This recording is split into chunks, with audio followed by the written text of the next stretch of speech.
I'd like to call the meeting of the Planning Commission to order. Welcome, wish everybody a Happy New Year and invite you all to join me in the Pledge of Allegiance.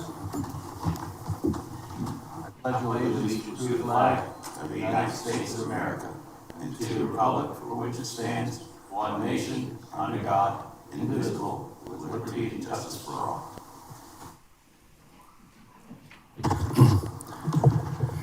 Before approving the agenda today, I'd like to make an explanation and ask for an indulgence here. The order in which the agenda is laid out I'm thinking it's less helpful when we consider under new business item number 6A. There's going to be information presented by staff in the agenda item 6B that will be helpful to our discussion for 6A. So I would like to find out if it's okay with everybody to reorder the agenda so that 6B comes first and 6A follows. Is there anyone willing to make that motion? Commissioner Whaley moves, second by Commissioner Mueller. Any discussion? All in favor of reordering the agenda, please raise your right hand. It's unanimous. Now we need to approve the agenda that we've just amended. May I have a motion to approve that agenda? Commissioner Cordes, seconded by Commissioner Dubois. Any discussion? All in favor of approving the amended motion, raise your right hand, please. It looks like it's unanimous. You've had a chance to see the minutes from our December 18th, 2024 meeting. Are there any corrections or additions to those minutes? Move to approve. Move approval by Commissioner Hens, supported by Commissioner Lobaugh. Any discussion? All in favor to approve? All right, okay. Under unfinished business, we'll be taking up item SUB 001136-2024, a public hearing on an application for a deviation from a previously approved major subdivision. I will now open the public hearing on that comment and ask for Trey, I believe, is going to be giving the staff report on that. Trey?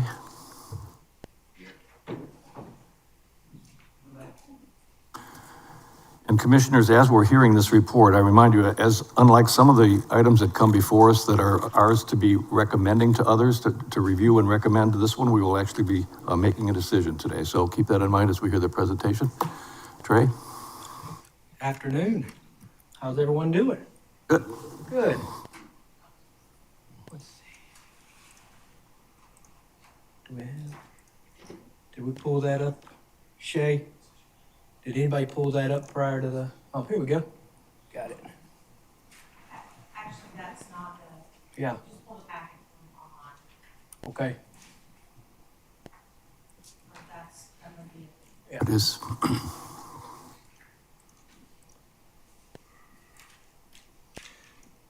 All right. So since we've already gone through this, I'll be a little more brief this time on this one. This is application for Mr. Brandon Walton for the deviation from a previously approved major subdivision. As we went through, it's a reconfiguration of lots 13 and 11, and then a subdivision subsequently of lot 13. Let's get down into our,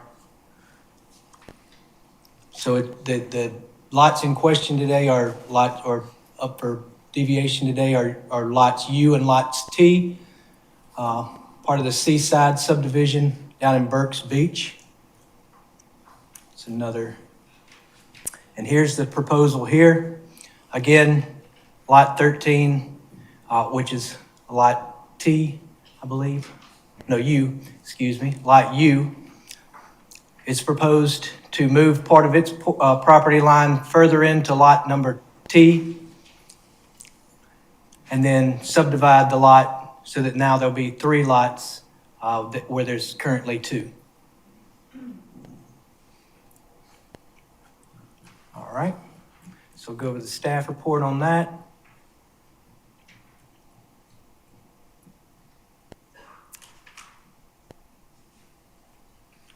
All right, so a little background.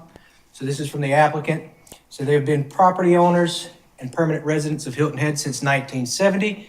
His brother and himself were born and raised here, attended the local schools, and their parents were educators and community volunteers. His mother remains an active member of the community. They plan to eventually retire to live on the island and use one of the lots as an additional home. Their goal is to not become a major developer, but to simply allow others to have the opportunity to experience what our family has enjoyed for more than 50 years. Hopefully, by selling and building one more single-family home than is currently allowed, we can provide another family the opportunity to experience the great community. We want to share our reverence for this special place with others. We believe that the proposed change to the previously platted lots U and lots T is not detrimental to the reasonable investment-backed expectations of owners of lots in the subdivision arising for the following reasons. One, there is no off-site parking in the community. The homes will have garages, driveways for parking, or driveways for parking. The community does not have any common amenities, and currently no forecast of overcrowding as there are no common parking lots. All vehicles will utilize garages, driveways. Number 4, if the homes will be primary, secondary, and non-rentals, there should be no concern with increased noise or traffic, as there will only be primary, secondary residences and not nightly, weekly rentals with multiple renters and vehicles. And number 5, there is no common space in Burks Beach POA, therefore there is little to no risk of decreased utility of open space, amenities, parking lots, etc. To the best of our knowledge, the information given in regards to the following areas of concern have been true, factual, and complete. The explanations above address the concerns of any negative impacts this approval request may pose to the neighborhood. And those are the 5 criteria for meeting the deviation of a previously approved major subdivision, which we'll go through in our staff report here now. All right, so let's get that up there a little bit. So criteria 1, 2, and 3, 4, and 5 all start the same. I'll read that, and then we'll go through the criteria it has to meet. Criteria number 1, a decision to approve a proposed change to a previously platted subdivision shall be based on a finding that the proposed change is not detrimental to the reasonable investment-backed expectations of owners of lots in the subdivision arising from, number 1, the increased burdens on utility of roadways caused by off-site parking. In this case, staff found that there is no off-site parking area associated with the previously approved platted subdivision, therefore it is not affecting that criteria. Criteria number 2, increased burdens on amenities in the subdivision caused by increased numbers of dwelling units. There are no amenities in the previously platted subdivisions, so therefore number 2 also is non-applicable to this scenario. Number 3, overcrowding in the subdivision. The lot reconfiguration proposed for Lot T that is associated with the proposed subdivision will result in the frontage of 2 lots being reduced to a width that is less than all others in the subdivision. That could be seen as applicable in this situation, as those lots are getting smaller than what is previously there. Number 4, increased noise and traffic in the subdivision. The addition of 1 lot of the subdivision will result in additional vehicle trips, so therefore number 4 is applicable in this scenario. Number 5, decreased utility of amenities and other properties such as open space, rights-of-way, amenities, and parking, or any lot combinations or subdivisions. The increase, again, will result in decreased utilities of the community's rights-of-way, so number 5 is also applicable. Therefore, in this scenario, town staff is recommending denial. Before we go to public comment on this, are there any questions of Trey from commissioners? Commissioner Hens? First Commissioner Hens, then Commissioner Mueller. All right, so the issue of, you have a subdivision, they're all over the island. Correct. So here's the subdivision, here's how it's platted, here are the lots. I like this subdivision, I'm gonna buy a lot. And so in my mind, it is what it is. So what is being able to divide lots? Can all subdivisions divide lots if they want, if it meets this criteria, or just some subdivisions, or just some lots that are big enough? What allows you to waver from what, what I would assume a subdivision its purpose is? So any subdivision that's under 6 lots this would not apply to. This is anything that meets the criteria of the major subdivision, which is 6 lots or more. So this would apply to all of those. Unless your private covenants explicitly prohibited it, you could apply for this, and you would be subject to this minor deviations from previously approved major subdivision caveat in F7. Let's go with Is that- Commissioner Mueller first. Commissioner Mueller, Yes. don't forget your mic. You can just go up one to where we're on the lot, Lot M if I'm correct, that was already subdivided, or at least there has been some subdivisions of lots in this section, right? Very few, but there have been. You are correct. You know if Lot M was subdivided? I don't know off the top of my head, no, sir. I can pull up Property Viewer and we can take a look. It is. That's what I thought. So a precedent has been set. Thank you. Okay, thank you. Commissioner Dubois? From this page, it appears that is it the 75-foot frontage that would be altered by this proposed change? Correct.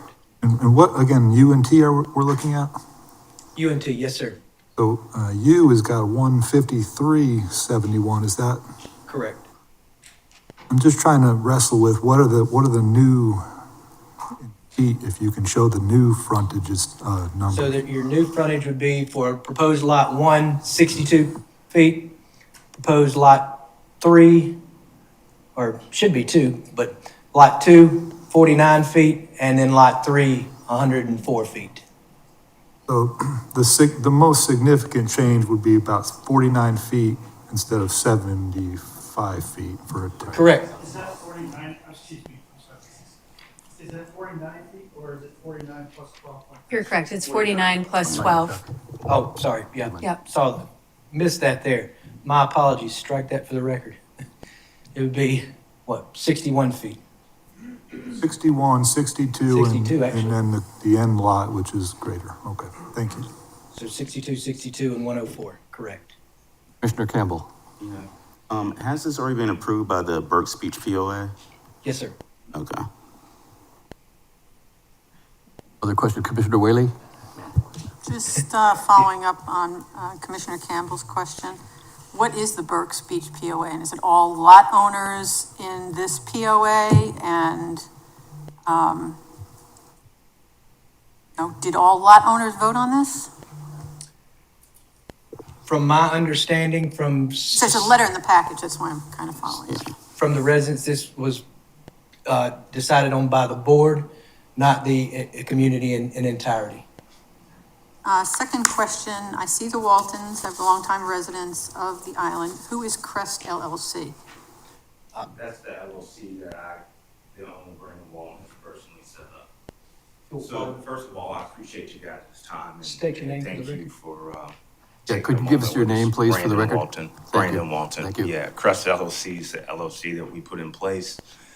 I wanted to address your issue in terms of the 62, 62, and then the 104. As an alternative, we would be interested in just dividing proposed lot 3. And if we did that, that would give us 75, 75, and then 76.124. So then you meet the standard frontage of 75 feet. So that is something that we're considering.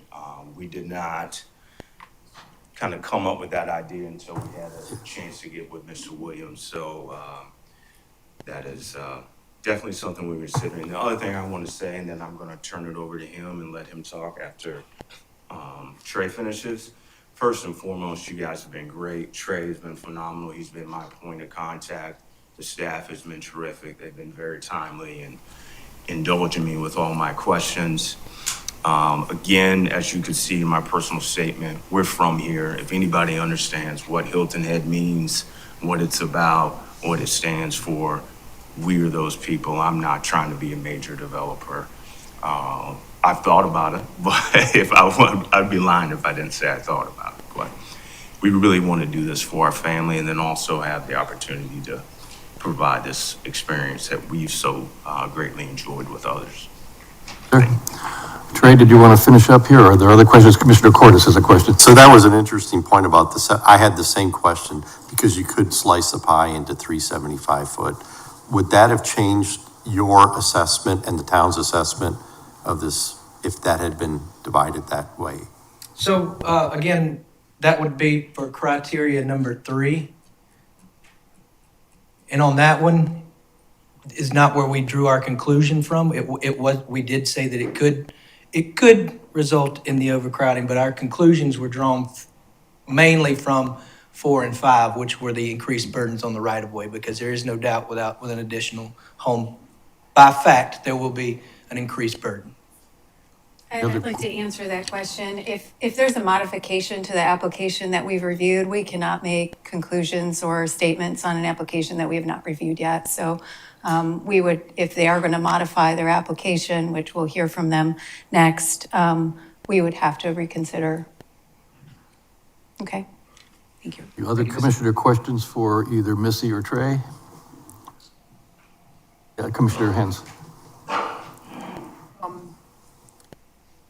Applicant said, can you scroll back up to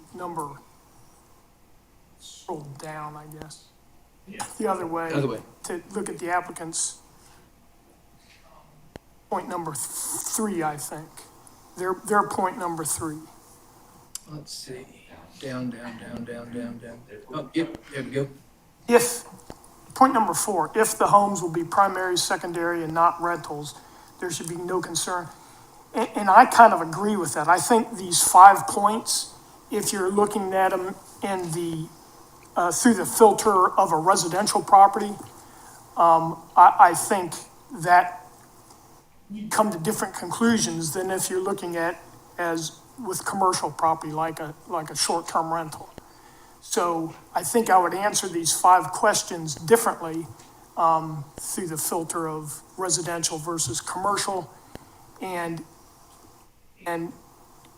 so, but we don't, it says if the homes will be primarily or secondary, not rentals, but we don't know that, right? It could be commercial, short-term rental. As a private property owner, they're allowed to do what is by law All right, thank you. permissible. Commissioner Mueller has a question. So if the applicant does alter their submission, what is the procedure on that for us here today? Does it get tabled? I think we're tabled right now. We're coming in, so it would probably be, I don't want to speculate, so. Curtis? Well, if it's either an altered or new application, that has to be resubmitted to staff for staff's review, and then it has to come back to you on the new application. I just wanted clarification, I think. Thank you. Any other questions of Trey or Missy? Commissioner Whaley? So we're focused really today on, under the current regs, subdividing it. Subdivision standard is 75 feet right now. You know, they wouldn't have to come to us if it was 75 feet. Is that correct? They would be within their rights to subdivide, or? No, ma'am. What activated this was 16-103 F7, which is under subdivision review. Because Burke Speaks subdivision is over 6 lots, it would be, per today's code, it would be an approved, or a major subdivision. So it's previously platted subdivision of over 6 lots, and that's what activated the deviation from a previously approved major subdivision piece. Had they turned in the lots at 75 apiece, there could be, based on our review, some differences in our analysis, But again, until we get that, as Missy mentioned, we wouldn't be able to speculate on those as well. One follow-up, and I don't know if this is directed to you, Trey, Mr. Chairman, or to Curtis? Why don't you start with Trey? And we'll Okay, see. Trey, so let me understand if the applicant in item 4, as Commissioner Hens has pointed out, said these would not be rentals. Is there, and there has been a precedent for subdivision in the same, a subdivision of property in the same neighborhood, is that correct? In the same platting, the original platting? There has been some subdivisions. Is there an ability of the town to put either a covenant or a restriction that that property could not be a rental because we granted a subdivision? There's no intent to rent it. I don't believe the LMO gives us that kind of power, but I will ask Curtis to step in. Trying to on make that. sure what our boundaries are here. No, that's not a condition you could set in this review. Okay, thank you. Other questions, Commissioner Dubois? So just trying to find out where we are today. The denial from staff is to do with the increase in traffic that this application would cause. Is that correct? So, correct. So criteria 4 and 5, increased noise and traffic. Per the standard, it would create 10 additional daily trips per today or per day on that. And that would also go to criteria number 5, which would be an increased burden on the right of way. So findings of fact is what staff goes on, and that's what we applied to criterion 4 and 5, which in turn gave our recommendation of denial. The two parcels as they are currently, they're not developed, is that correct? Correct. The development, just as they are now of two homes, would in and of itself create an additional traffic necessarily, right? Yes, sir. And so this would be the third lot above and beyond that. Okay, thank you. Right. The Commissioner questions at this time. Okay, before Commissioner Hens, Are we, we're going to go to public hearing in just a minute. and then when we vote, is that a vote to approve or deny or a vote to move it to council? I don't think we'll know until we're there, but I think it's to approve or deny. That's our call today, yes. Correct. Okay, before we open up to the public, I want to be sure all commissioners have seen the public comment that we received earlier today and that you have a hard copy in front of you now. If I may, Mr. Chairman, Yes, ma'am. The applicant has an opportunity to make their presentation Okay. before. Yes, okay. My name is Chester Williams. I'm a local attorney here, and I'm here representing the Walton family. As he said in there, right, no, do not move. Okay, leave that where it is. As he said in there, right, the Waltons have been here for decades. If any of y'all had your kids go to the public schools, likely you ran across Alice Walton at some point in that process. And this is a classic case of native islanders who've owned property for years, who just want to be able to realize the economic potential that that property presents for them.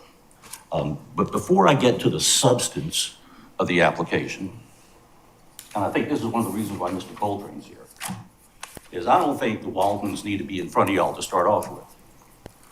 Because what we're dealing with here is LMO section 16-2-103.f.7, which is captioned deviations from previously approved major subdivisions. In the first paragraph of that section, and I just want to read it to you. The purpose and intent of these provisions is to require additional review and approval of proposed amendments to previously approved single-family residential major subdivisions. My question is, who approved this subdivision? It was recorded before the town was incorporated, so it couldn't have been the town. And it was recorded at a time when the county had no regulations on subdivisions like that, so it couldn't have been the county. This is not an approved subdivision. I've discussed this with Missy Lewick. Some people want to tell you that, well, the fact that it's recorded is an approval. And I don't think that's the case at all. The recorder's office acts strictly in a ministerial capacity.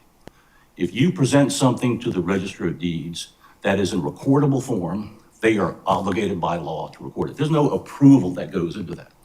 So I don't think the Waltons need to be here to start off with. But assuming that y'all do think that they want to be here, then let me address some of the issues that Mr. Lau has raised in his presentation. No doubt, the addition of another lot to this subdivision will result in more traffic. No question about that. But that's not the issue that's at hand. The question is whether that increase in traffic is detrimental to the expectations of the current owners in the lot, in the subdivision. That's what it keys on, because if you follow Mr. Lowe's reasoning, then no application will ever be approved that calls for a subdivision of a lot in a recorded subdivision, because you're always going to have an increase in traffic. And if that is the criteria, then nobody can ever meet that. So why have those provisions in the code to start off with?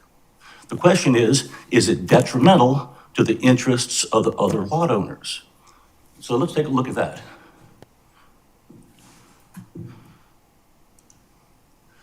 This is an excerpt of that subdivision plat that I've annotated. And you can see this line is 1,649.9 feet along here. And these two, it's not really a straight line, but it's a total of 655.8 feet. So if Ms. Walton could probably tell you, because since she was a teacher, if you go back to your geometry, to determine the area of a triangle, it's 1/2 the base times the height. So 1649.9 times 655.8 divided by 0.05 is a little over 55,000 square feet. And there's 43,560 square feet in an acre. So you have a total of 12.758 acres, about. It's actually a little less because that line's not quite straight. We're in a zoning district that permits 8 units per acre. And right now, well, if you go back, you take a look at the survey itself that's in there, it's a little misleading. It says this plat showing 30 lots in Seaside subdivision. But those 30 lots are only the numbered lots. When you include the lettered lots, it's a total of 52 lots in the subdivision. So you have 52 lots spread over 12.758 acres, which gives you just over 4 dwelling units per acre, which is half of what the permitted density is under the current zoning. If you add one more lot in there, the density goes from 4.08 dwelling units per acre all the way up to 4.15 dwelling units per acre. So 0.07 of a dwelling unit per acre. So is that, I don't see that that's detrimental to anybody's interest there. But the issue of the traffic is what the town staff is keyed on. What's shown here is 50-foot street, and that is, it used to be called First Street, it's now Seaside, is it Seaside Lane?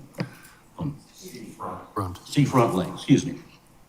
It's a 50-foot wide street, and under the LMO's street hierarchy table, a 50-foot local access street can handle 2,000 annual average daily trips. The 60-foot right-of-way, that's Burks Beach Road, can handle 4,000 annual average daily trips.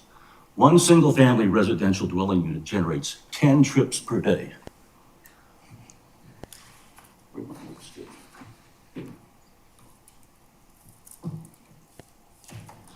And that's 10 traffic trips over a 24-hour period, which is one trip every 25 minutes, or every 40 minutes, excuse me. That is not a material impact. If you add another dwelling unit along Seafront Lane, you go from that road serving 15 dwelling units right now, which is at only 7.5% of its capacity, up to 16 dwelling units, which still is only 8% of the capacity of that road under the yellow node. So granted, no doubt that there's going to be additional trips, 10 additional traffic trips per day. The question isn't, are there going to be more trips? The question is, are those additional trips detrimental to the interests of the other owners? That is a minuscule increase that I don't think is detrimental, certainly not materially detrimental. And I think that's how you need to approach this. Not, are there more trips? Because we readily admit the answer to that is yes. The question is, are those more trips detrimental to the interest? And when you look at it that way, you'll come to the conclusion that this application meets all the criteria that are in the code, and you ought to approve the application. Smith? Questions? Questions? Yeah, Commissioner Dubois? Looking at this graphic before me, wouldn't it seem that U and T, by not only being developed, but adding an additional lot within those, due to their location on the roadway, meaning on the end of the roadway, whatever effects, would you agree, would be magnified because all the other owners will be passed by any of those trips? Sure. Mm-hmm. Would you agree there? Sure. Mm-hmm. Other questions of Mr. Smith, Commissioner Hens?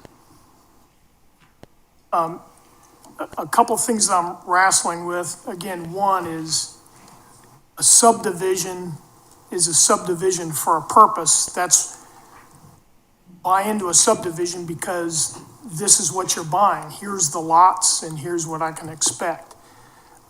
You're saying it's not a real subdivision and No, I didn't say wasn't a real subdivision. It's clearly a real subdivision. The question is whether it was approved by a governmental entity. okay. And the answer to that is no. Again, I'm not gonna resolve my issue here. Second thing though is you're making the point on 10 trips per day per residential property, but this is second row ocean, so in all likelihood, the highest and best use is gonna be short-term rentals. What is and since we don't know, what could the number of trips per day be for short-term rentals that would impact this, the neighbors?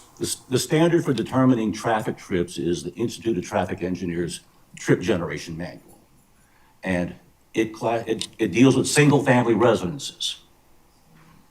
It doesn't deal with whether or not they're primary residences, secondary residence, rental properties. It's just single-family residence. So it's 10 traffic trips per day. Commissioner Mueller has a question. Disclose or which of the three lots the family plans to keep? Lot 1, 2, or 3? Lot 3. Thank you. So that is the Lot 3. Lot 3, which is the oceanfront. Yeah, and with respect to the configuration as presented, I would suggest to you that if you're prone to approve this, that you can approve it with conditions. The condition being that none of the resulting lots have less than 75-foot frontage. I think that's wholly within y'all's authority to do something like that. Curtis, could I ask if that's your interpretation as well? I do not see the text for this review process to encompass approval with conditions. Nor do I see the text that prohibits approval with conditions. And zoning ordinances are always strictly construed against the government and in favor of the landowner to allow the broadest and freest use of one's property. That's the case law in South Carolina going back to Purdy versus Moise. Commissioner Whaley? I have a quick question. I don't know if this is directed to you, Attorney Williams, or not. It could be addressed to the family itself. We did receive public comment, as you've presented into the minutes. And in scanning some of the public comments and going back to criteria, I don't know if Trey or Missy have to address this. There was something about, affecting the increased utility of the property. And one or two of the public comments do mention that there's a fair amount of flooding at the end of that street. Does that not qualify as a decreased utility to the other landowners if the property is developed? And I don't know if with 75 feet, ameliorate that because there'd be less impervious. That's outside the scope of this. But I just don't know. Have you considered that? Have you and the family discussed the impact from enjoying, your other landowners enjoying their property because they're now subject to increased flooding? Well, what you have to understand. You're gonna talk? Yeah. What you have to understand. And could you pull up I don't know if the staff could pull up a Google Maps of that area so we could just look at the topography a little bit? Thank you. So, just to address that issue, the whole street floods. It's not just the end of the street. And that is not due to any homeowner. That is the way the town paved the street at that point. I mean, the town needs to come back and redo the street to mitigate that. It floods at the top of the street just as much as it does at the end of the street. Say the top of the street, Burke's Beach, all along If you're looking at the 50 feet that you have there, yeah? it would be 8A, 9A, 10A. That's where the majority of the flooding is on that street.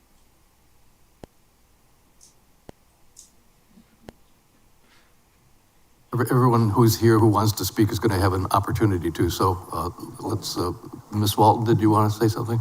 Yes, Alice Walton. Just to address the flooding issue. Yes, water does build at the end of the street, but it drains pretty quickly because it flows into the marsh.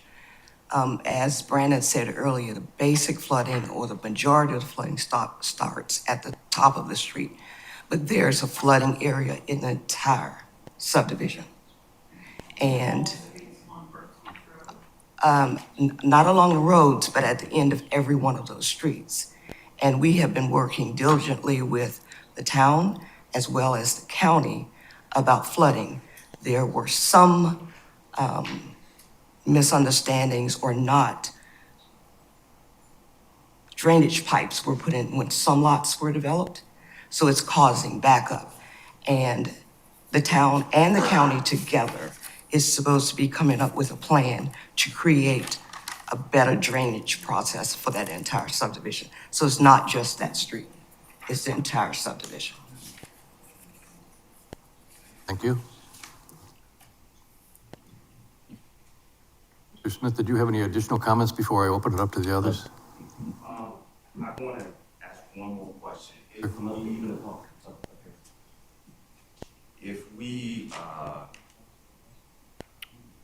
If you all choose not to be favorable in our direction, does that prohibit us from coming back with a new application with the 75-foot frontage? Or once you say no, you say it's no? I thought Or is that a town question? I thought I heard Mr. Coltrane saying that it would be, you would reapply with a new application, but I see he's consulting right now. It does not prohibit? Okay.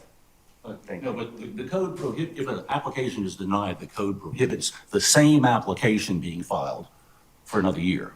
A different application with a different configuration would be wholly permissible. But like I say, why go through all that when I think it's wholly within your power to place conditions on this approval?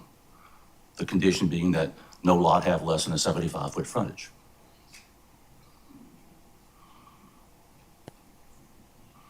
Other questions of Mr. Smith? I'm going to open it up to the others now. Okay, thank you. Thank you. Others who would like to speak with us, please come forward, state your name for the record and where you live, and see if we can hold your comments to 3 minutes if possible. Thank you. My name's David Falkenstein, my wife Ruth. We live at the property right behind this on 14 Sandy Beach Trail. Yes, sir. I had a whole thing to read out. And I'm not Well, gonna- we've I'm all not gonna- seen your written comments. I know you did. Yes. I like to write. But I'm not going to do that. I just want to address practical items. As I read through what the town's purpose in administrating these pieces, I'm not a lawyer, I'm an actuary. That probably gets me kicked out of here, but it seems all this is centered around some things that are not detrimental to the reasonable investment-backed expectations of owners. I'm an owner.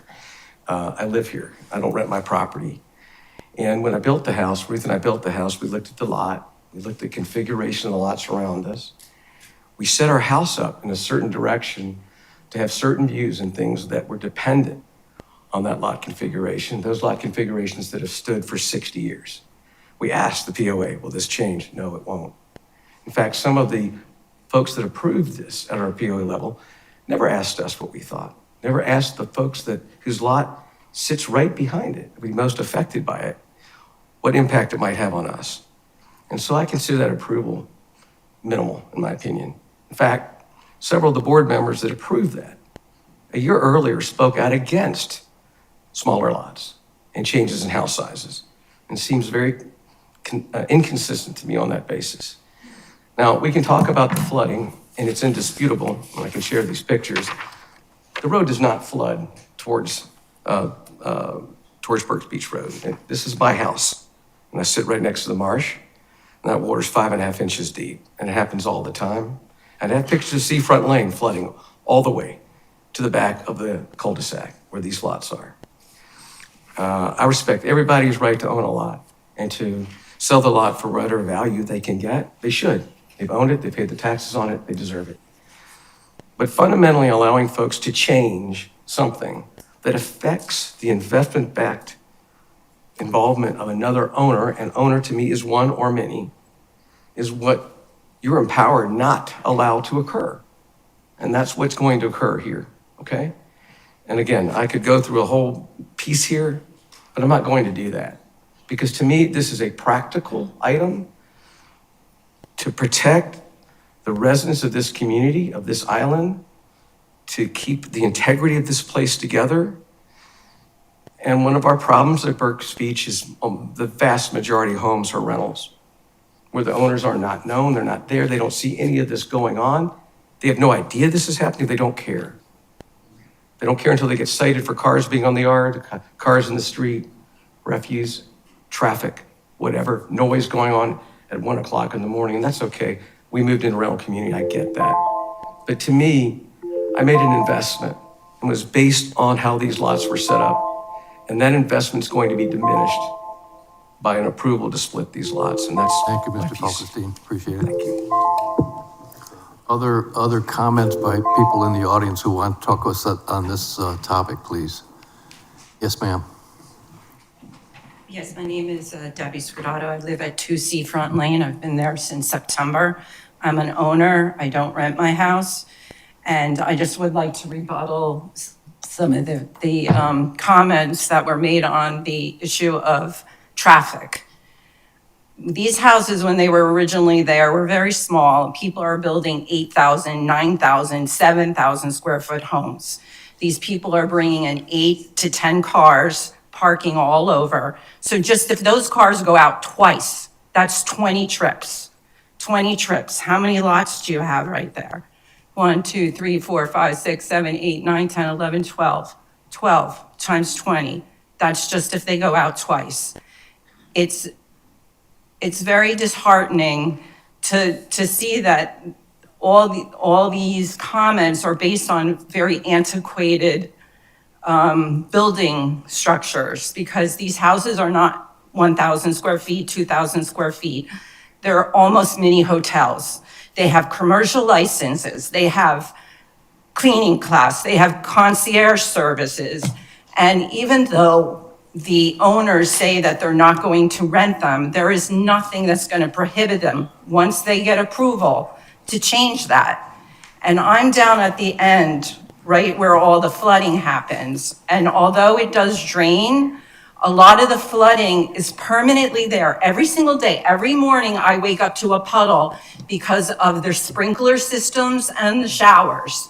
So these houses are bringing in other water into the neighborhood, just not the flooding. There's other issues that are now coming in that are creating issues of flooding.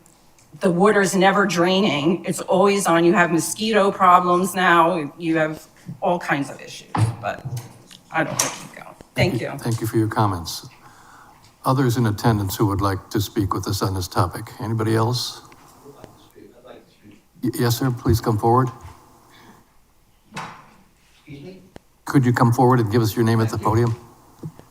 My name is Adam Lipson. I am a resident of Berks Beach Community. I'm technically a full-time resident. I do not rent my home, and I am on the HOA POA. First of all, I want to thank and I am a real estate professional. It's a side business I have, so I know a little bit about land use, and I heard some really good arguments here, and this has been a good educational experience for me, so thank you. I am an expert on traffic. That's something I actually have great expertise in, and I garnered that from, everyone in New York City can say that. That's where I'm from, and we know about traffic, and you're hearing about that in the news. So I found that interesting, this whole conversation. I took the time beforehand to read about the 5 criteria, and I do think that when you look at this particular street, I applaud you for noting that a house down the street is different than one at the end of the street and contributes to traffic differently, and I think that's absolutely true. And I would refute that there are actually 10 cars a day. Maybe there are 30 cars a day in high season, perhaps. But we're talking about going from 15 houses to 16 houses. It's a 6.25% increase. It doesn't seem like it's a really big increase, but it could be if you're at 100% capacity in traffic. But this is about nuance.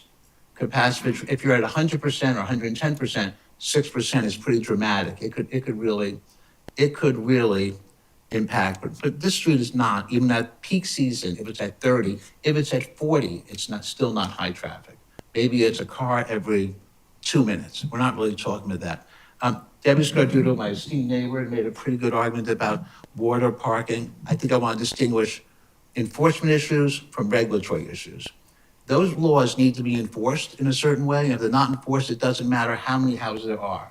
If there are 4 houses, everyone chooses to park on the street at night, which is not allowed. If people are sticking 18 cars out of their houses, which is not permitted by the HOA, the POA, or by the town, and it's not enforced, none of these rules matter.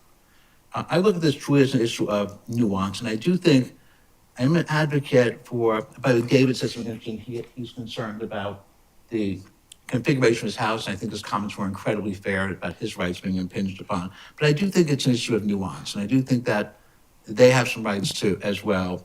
And I don't think the argument conforms to any detriment to the community. The flooding issue I think is irrelevant. I don't think it's going to cause more or less flooding. My observation, and it's only my opinion, is that most of the flooding, and Debbie has said this to me recently this morning, that the flooding is on her end of the street. You heard it in her testimony. That whole street tends to flood, and that's not a town issue. That is a county issue with the culverts, and the HOA has been in conversation many times about that. They're difficult to get cooperation on, but that's the condition of that street, and an extra house is not going to change the flooding condition. That is a function of the fact that it sits on a marsh, and there's no connection of the culvert to Berks Beach. I personally want to support Alice on this thing. I don't see it as significantly detrimental. I think we're looking at going from 3% utilization to 3.25%, from 6 to 6.25, from 8 to 10, from 13 to 14. You can pick your number, but it's not 80 to 90 here. We're talking about very small uses, and I think nuance is important. I want the rest of it. And thank you all for your great questions. Thank you for your opportunity. Thank you for your comments, listening to a local New Yorker. Thank you. Thanks, guys. Anybody else who wishes to speak? Yes, ma'am, would you like to come forward?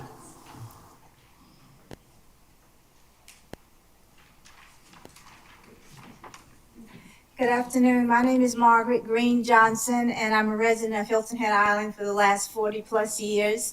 And I was struggling with whether or not to come forward. I'm here in general because I want to learn the process of how decisions are made in the town of Hilton Head. And after I retired, one of my goals was to attend more meetings and to be an active voice.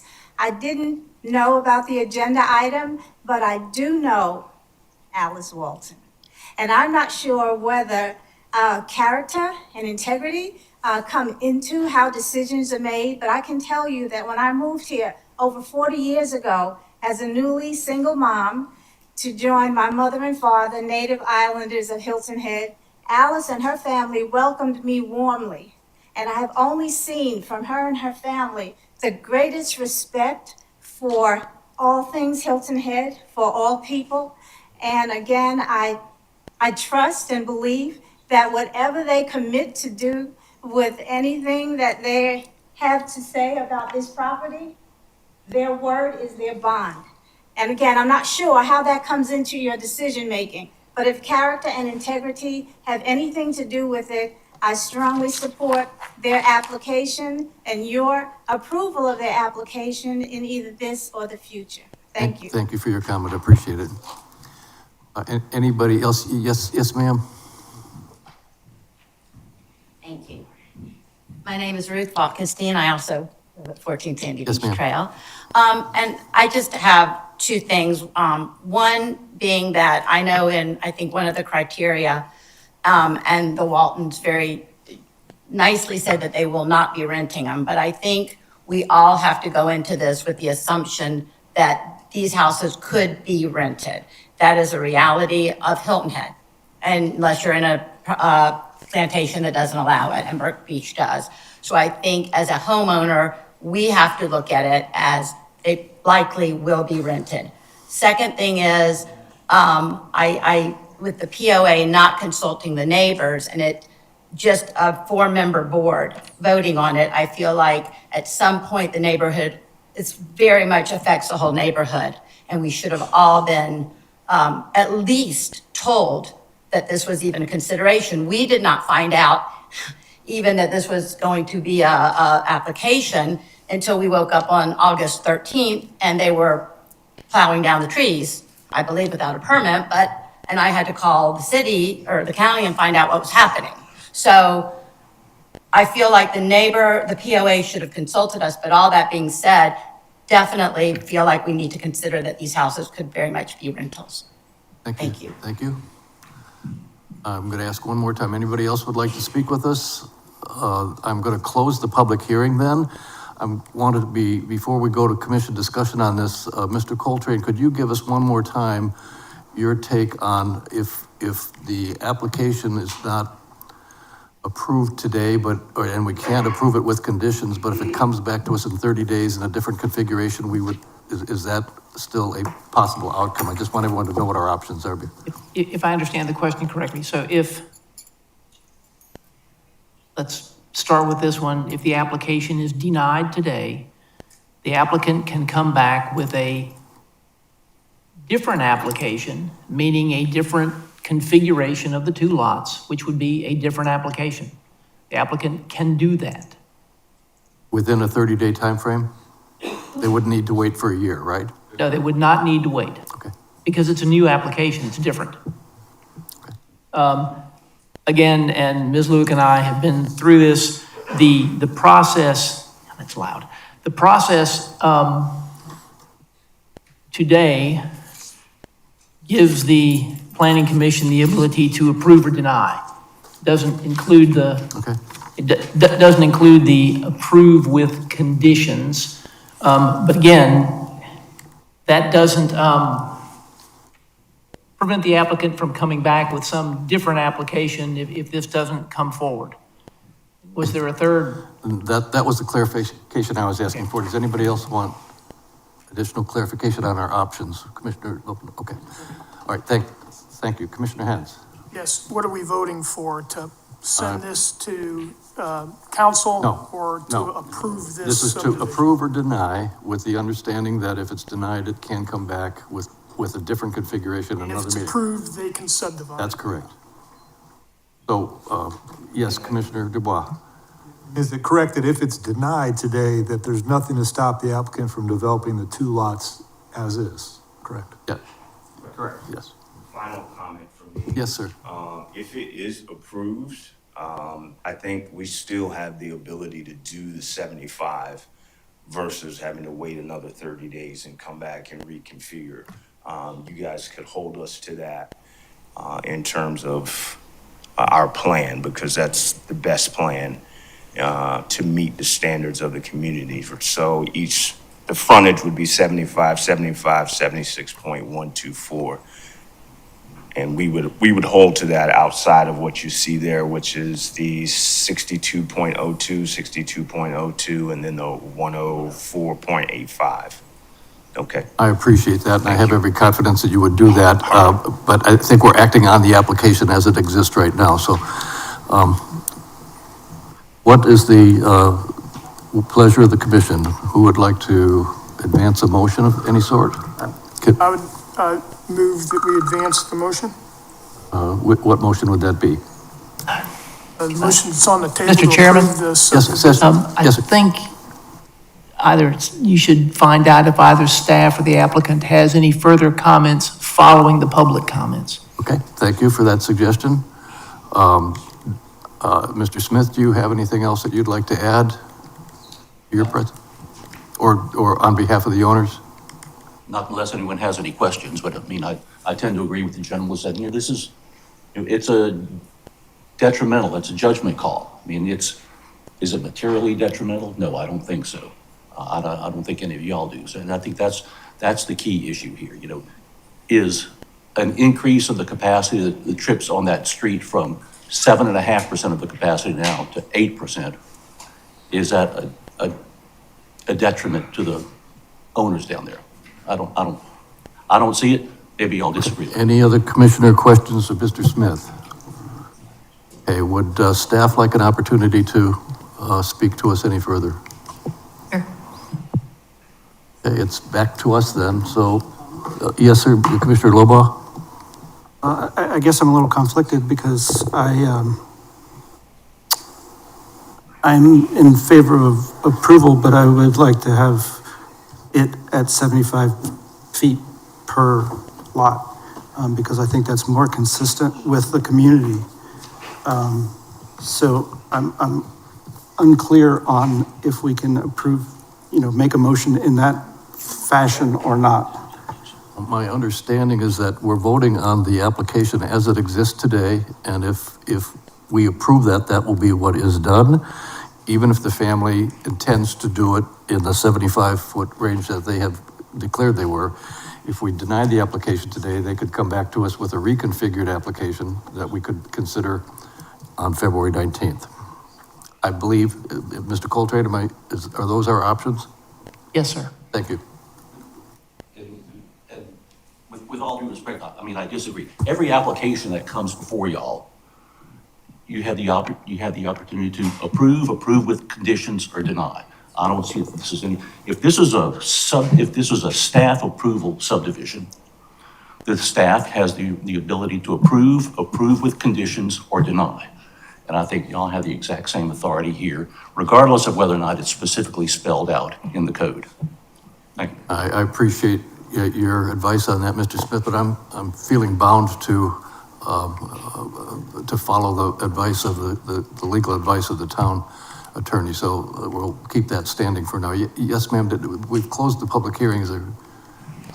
I just wanted him to clarify why, if it's 75, it's still 3 lots, and the criteria was the detriment. So what does that have to do with the approval? Okay, thank you. What's the will of the commission? A motion, we approve sub 001136 2024. Is there a second to the motion? Seconded by Commissioner Hens. Discussion. The motion would be to approve the application as it exists before us right now. No discussion, no questions. Are we ready to vote? All in favor of the motion, please indicate by raising your right hand. 1, 2, 3, 4, 5. Okay. The motion carries. So we are good. And thank you, Mr. Walton, for your indication that you're willing to make some modifications. Okay.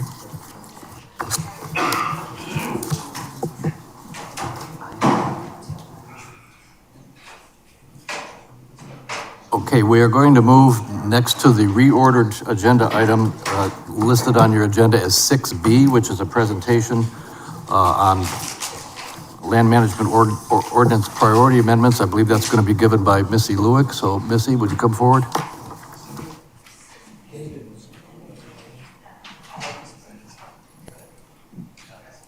Yeah.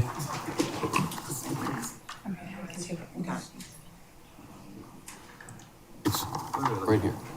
Introduction. On your agenda page, it's Introduction to Land Management Ordinance. Now, you'll see, she's going to bring up.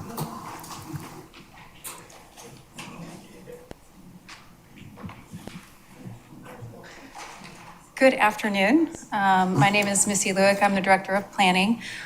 In this agenda item, we are going to discuss introduction of 10 amendments to the Land Management Ordinance. The purpose of introduction is to review, offer an opportunity for questions and suggestions in preparation for the public hearing that is going to be scheduled for February 19th. We are not asking the Planning Commission to make any decisions today on any of these amendments that we will provide an overview on. So again, we are looking for your initial review comments. What we would like to do is understand what additional information you need for the public hearing date so that you're ready to make a decision. If you, after this review, have feedback that you would like to communicate, feel free to communicate through the chair to us so we can prepare for that public hearing. We want to make sure that you have the information that you need to be informed on the 19th when we review this information for the hearing. Some of the background on this amendment process was included in the staff memo. We have been working on an LMO amendment project for some time. There are two main components in the amendment project. One is we're working on a full code overhaul. So that is the larger, more comprehensive component to the LMO amendments project. What's before you now is the priority amendment set. The priority amendments are meant to provide some amendments to affect change in some areas where we've been experiencing some challenges in our development regulations, and we're responding to those community needs. We have reviewed the priority amendments previously with town council. We had a series of workshops in September to go through these priority amendments as well as our district planning initiative. But we've identified certain priorities that cannot wait for that full code overhaul. We have made a series of amendments as part of the priority amendment set already. In March of 2023, we approved an amendment that affected change to some staff waivers, some bike storage requirements, manufacturing uses related to breweries, changed the traffic count date from June to July, and changed how and when plantings are required as it conforms to subdivision compliance. We've amended the definition of changeable copy for signage. We've amended the measurement for height. We required owner's consent for minor subdivisions and required a public hearing for subdivision amendments. And then in March of 23, we approved standards for deviations from previously platted subdivisions, which you just heard the first case that was part of that amendment that was approved in March of 2023. And as you're well aware now that those additional standards were added to the code back in 2023 to have the Planning Commission as the decision-making body on deviations that meet those criteria. In addition, in May of 23, the definitions were changed for single-family, multifamily, and divisible dwelling units. Then in May of 2024, there were amendments to Forest Beach floor area ratio requirements. So that brought us to then this set of additional priorities that we worked through. And again, we had those workshops with council to talk through some additional priority amendments. These topics will be covered today. They include a density bonus for workforce housing that will assist with the entitlement for the North Point project, some single-family home and commercial mass and scale development regulations, subdivision regulations, adaptive reuse of existing hotels and motels, major subdivision and development plan review process, transportation impact analysis plan, common open space, tree protection, sign regulations, and construction management standards. For all text amendments, the code provides review standards. So there is in our application requirements and within the code, it identifies that there are criteria that may be reviewed. So the language says that when the Planning Commission is determining whether to recommend to Town Council to adopt or deny proposed text amendments, the Planning Commission may weigh the relevance and consider whether to and the extent of which the proposed text amendment meets these criteria A through F. So what we will do in the next staff report that you see for public hearing, we'll add additional information and depth in the staff reports that's prepared that will answer these review criteria for you, for your consideration. But it has to do with that text amendments are in accordance with our comprehensive plan, that it's required by the changing conditions of our community. It addresses a demonstrated community need. It's consistent with the purpose and intent of the zoning districts in this ordinance, or would improve compatibility among uses. And that it also would result in a logical and orderly development pattern and would not result in significant adverse impacts on the natural environment. We have additional process that these amendments will go through prior to coming to you for public hearing. We will be presenting these amendments on February 3rd to the Gullah Geechee Task Force.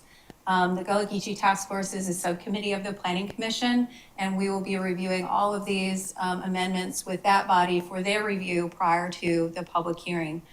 We will let you know if there are any review comments that are substantive when we bring this to you in February 19th for the public hearing. After the Planning Commission's public hearing on February 19th, assuming all of these move forward, these will go forward in a batch similar to this to Town Council for 2 readings. Those 2 readings will happen after, will be scheduled sometime in March or April, following the Planning Commission's public hearing. So that's the intent today. Again, it is introduction. As you recall, previously, the Planning Commission used to have an LMO committee. When we eliminated that committee and committees of the Planning Commission, we indicated to all of the Planning Commission that we would bring forward amendments for introduction prior to scheduling them for public hearing. So that is this is like a working session to introduce these to you. And again, we want to see some feedback and understand information that you need from us to make a decision. So I am planning on going through this overview. It is based on the package, the staff report that was included in the packet. It is a high-level summary of each of these 10 amendment sets. I was not planning on diving into the drafted code. It is there for you as a resource.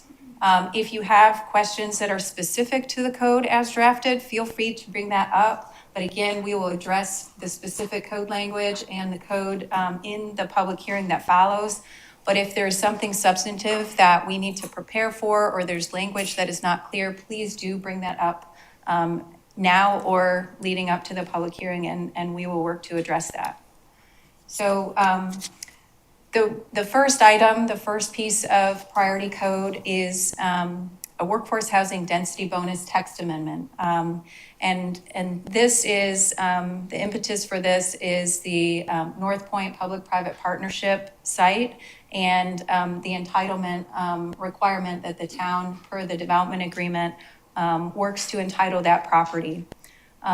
We had reviewed at a workshop some options for that, and the workforce housing density bonus path was what was identified as the path to take.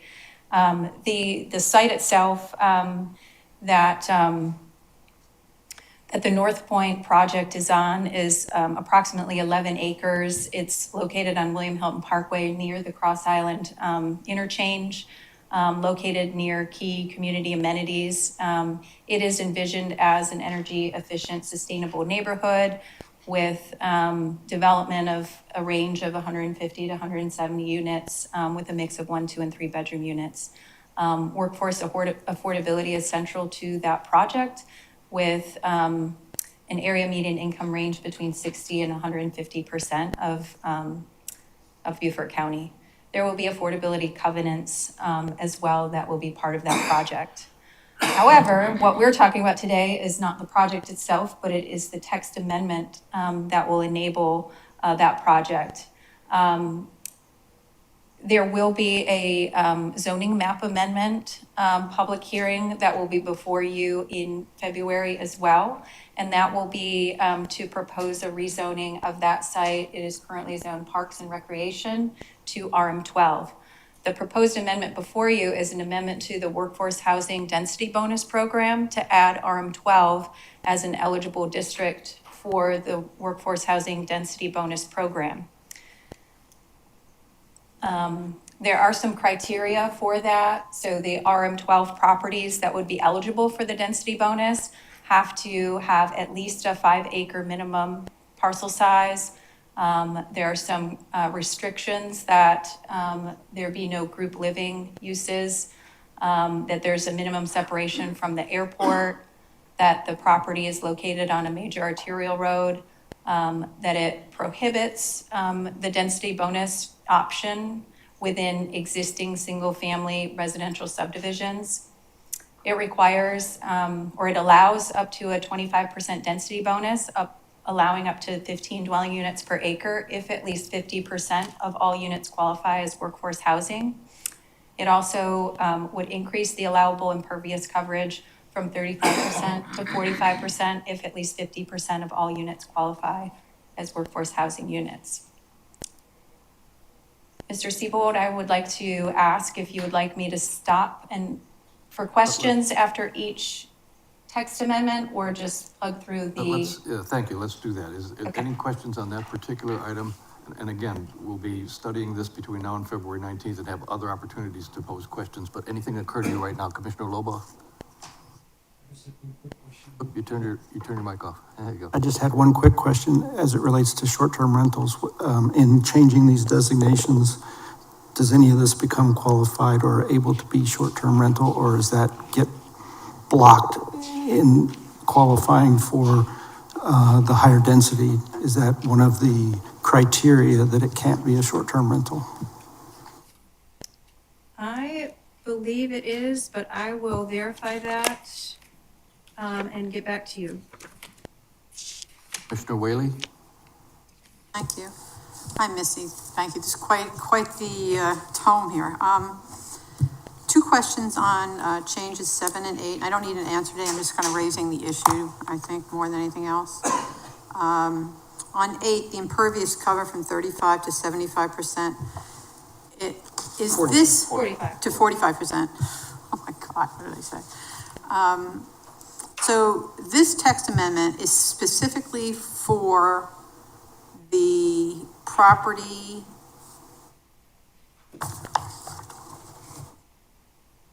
But is this all, where is RM12? I mean, is this just specifically for the property that's being contemplated at North Point? No. So it is for any RM12 property that meets these criteria. So a minimum 5-acre parcel size, and it has to be on a major arterial. And we've looked at that. We'll have some mapping and additional analysis in the staff report for the public hearing. There are 3 properties on the island that meet that criteria, and one of them is the North Point site. Okay, when we talk about text amendments and sort of things that can change the topography of the island, I don't need an answer. I have serious concerns about item 8, about allowing impervious cover from 35 to 45%. And when I think about North Point, and I'm up there fairly often dropping things off, it floods, I have problems with the flooding problems there. So even though we won't know the design of North Point and we won't know how the infrastructure will be engineered to offset that, in general, getting up to 45% impervious on any property on this island is hard for me to fathom. So to whatever extent you and the staff can help us understand how that's not a long-term risk to the island from a sustainability and we talk about flooding in that last mission. So it really, I really do have a lot of concern about it. Thank you. We will have an analysis then of the allowable impervious coverage requirements in the various zoning districts across the island, and also can address that more specifically. I will also, Mr. Loba, verify that short-term rental comment. Commissioner Mueller has a question? Hi, Missy. I'm assuming you want the additional impervious percentage because of, well, if it's for workforce housing, there's probably a few more vehicles. Or is there another reasoning why you wanted the increase on the impervious? Well, it's a density bonus. It's only if the 50% of all units qualify as workforce housing. So it's part of that density bonus program. Some of that is that we're trying to allow that additional density, and the development form requirements, in this case, the impervious coverage, there's a slight adjustment that's planned to allow for that additional density that's allowed through this potential density bonus. Okay, looks like we're ready to move on to single-family home at mass and scale.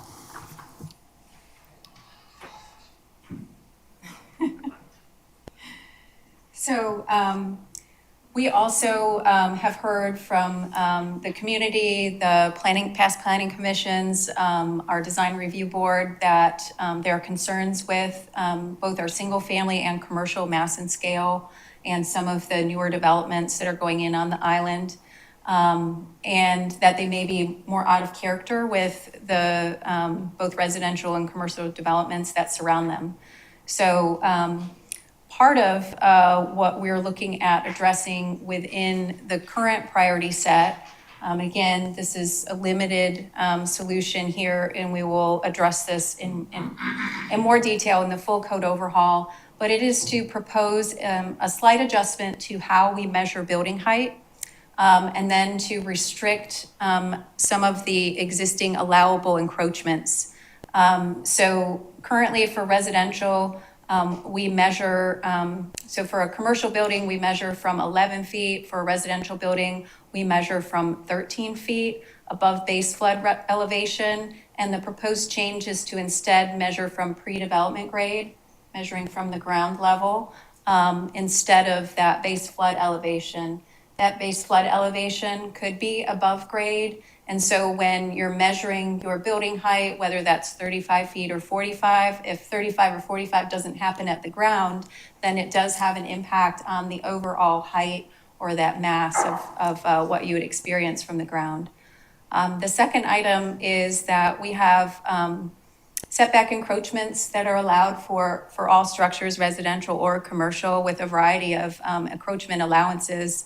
And what is proposed is that there would be restrictions of any encroachment allowance from within 10 feet from a property line. Questions of Missy on that particular item at this point? Okay, let's move on to subdivision regulations, please. So there have been concerns arising from recent developments that, again, do not align with some of the desired community standards. There have been issues such as tree clearing, overly linear street structures, architectural monotony, inadequate open space and connectivity, that have led to some concern that our current regulations are not providing the desired outcomes and meeting some of our community values.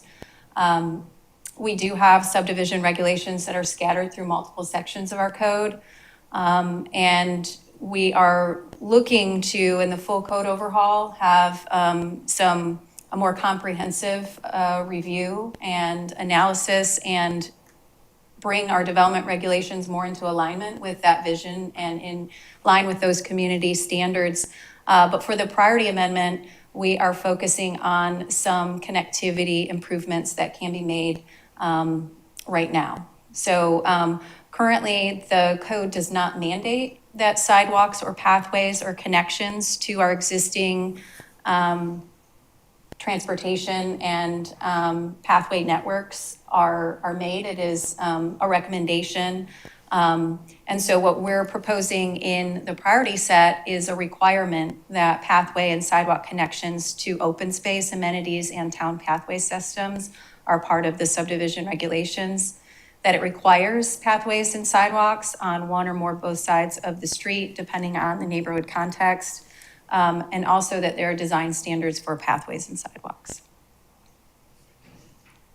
Question on this particular priority amendment proposal at this point? No, it looks like we're ready to move on to the adaptive reuse.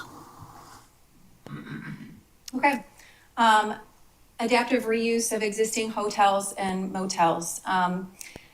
As communities evolve, there's been a need, a growing need to address the adaptive reuse of hotel properties, especially in light of changing market conditions as well as housing demands on the island. While our current code does allow commercial conversion, including hotels can be converted through our workforce housing commercial conversion program, we have not had any workforce housing commercial conversions to date of hotel properties. So to address that, we are proposing some changes to the code to establish some regulations that allow or better allow for that potential conversion. And that if we are to see a conversion, that they align with some of our broader goals and objectives for sustainable growth and meeting community character, quality of life, and development that meets our workforce housing needs. So the amendment that was proposed is focused on high quality standards for conversions, including that there's functional kitchen facilities, that the property is well kept, that there are communal spaces that foster interaction and serve practical purpose and enhance the property's utility, and that these are intended to align the adaptive reuse with properties that maintain livability components. So the text amendment proposes the creation of a hotel motel adaptive reuse program that would allow hotel motel conversions into multifamily housing units that is applicable to existing hotels and motels at the time of this ordinance's adoption. It does establish certain minimum requirements, that it cannot be established as a short-term rental, that it must qualify as workforce housing. It establishes minimum dwelling sizes. Minimum standards for habitable dwellings must be met, such as minimum, there must be a kitchen, bath, living, and storage facilities. Minimum parking standards must be met. And also that there is documentation that the units are workforce housing. And it does allow up to a 1-to-1 hotel motel room to multifamily dwelling unit conversion if there are some criteria that are met that include that 6% of the building's interior is communal space and 10% of the exterior is common open space. The drafted code also establishes minimum unit sizes for micro-efficiency studios, 1, 2, and 3 bedroom dwellings. That the town is at work on this priority amendment that we will be talking about a little bit later in this meeting, but any questions of Missy on this right now, Commissioner Whaley? Thanks, Missy. On summary of proposed changes, when you use the word in existence, does that mean it's currently operating as a hotel, or the space is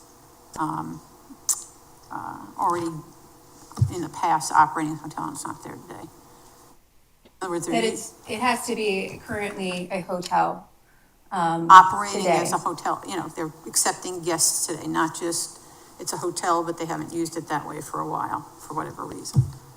We would have to clarify the existing text. The purpose of the language was that it would apply not just for, like, hotels are allowed and it's not yet a hotel, but it either has been, it may not be, you know, occupied as a hotel, but it was built and has a certificate of occupancy for a hotel, so it is a hotel.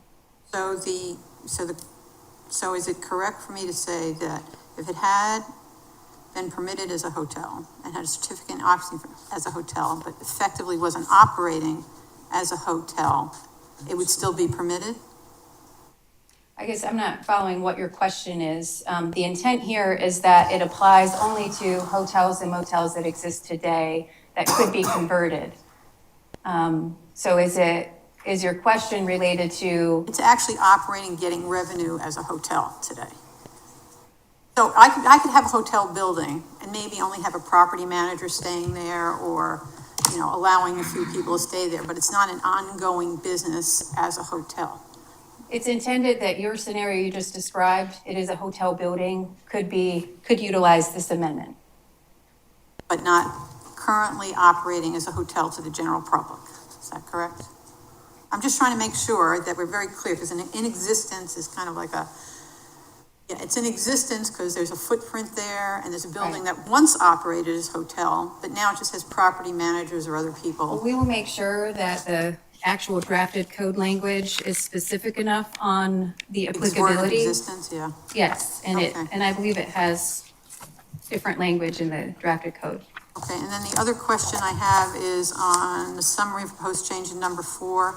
When you talk about one-to-one hotel motel conversion, are you talking about the actual physical footprints that exist in a building now, or the total square feet of hotel to motel space? No, it is referring to one-to-one, like a hotel room, which is to one a room, becomes one dwelling unit. But it still has to meet the other requirements of minimum size. Yeah, Okay, it has to okay.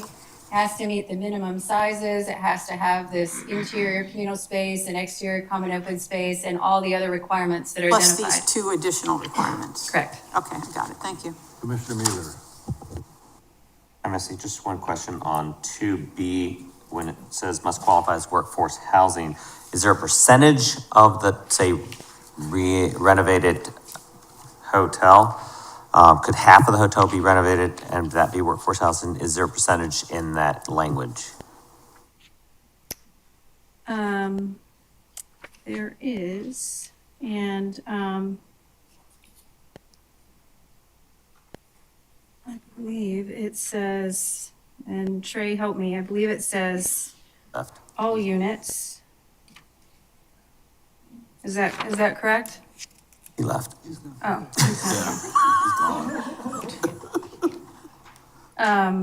I can get back to you, but I believe the language says all units. And So if it's converted, everything has to be workforce housing. that's correct. That was my question. Thank you. Okay, we've got 2 questions. Commissioner Dubois first. Missy, I thought in preparing for the meeting, I can't find it right before me today, but that this would also include timeshare units, is that correct, or do you know? No, sir.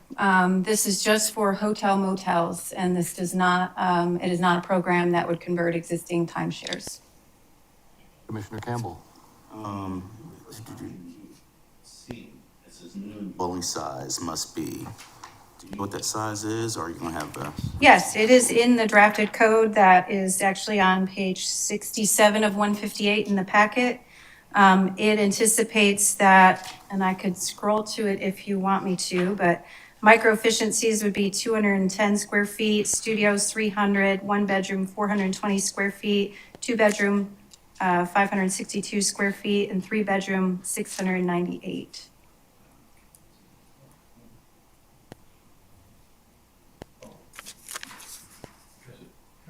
There it is, Missy, on page 66.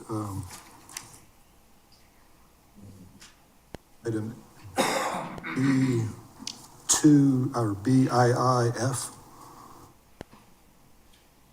Everyone says timeshare units. I'm just not clear if it's included or not. Also another, What was your specific question? I'm sorry, I was trying to follow I think along. this is what I read earlier, now I found it, whether or not timeshare units are included in what we're discussing, and it looks like on page 66 it is. Okay, I see what you're asking. I will clarify that. yeah, Missy, I have a question here too. Sure. Will this qualify for memory care facilities? Memory care Yeah, facilities? because I know that one on the island has been sold and they're renting it out for long-term rentals now. No, so this is for existing hotels and motels. If it was a memory care facility, we already have a workforce housing commercial conversion program that is adopted, Okay. that also has criteria and conditions associated with it, and minimum unit sizes that are different than the minimum unit sizes that are proposed for this hotel motel adaptive reuse. Okay. So, if you would like for us to have a comparison of our existing workforce housing commercial conversion to this hotel motel commercial conversion, we can put that in, and I think that would make some sense. So we can add that to our staff report, a comparison between those two commercial conversion programs. All right, thank you. Okay? Commissioner Cordes. See, does anything in the change talk to ownership structure, i.e. condoization? Or is this always to be a commercial conversion, i.e. could in the future these be turned into condos? The workforce, so this refers you back to the existing workforce housing figured, conversion program, and there's a 30-year term to that. So after 30 years, then the affordability components would sunset, similar to the workforce housing terms and criteria that exist. There's area median and income requirements as well that are in our existing workforce housing program requirements. So it's a And as 30-year period before they could make that change? correct. Okay, thank you. Okay, Commissioners, we're ready to move on to major subdivisions? Yes. Okay, we're ready. Okay. So this is a procedural change, major subdivision and development plan review process.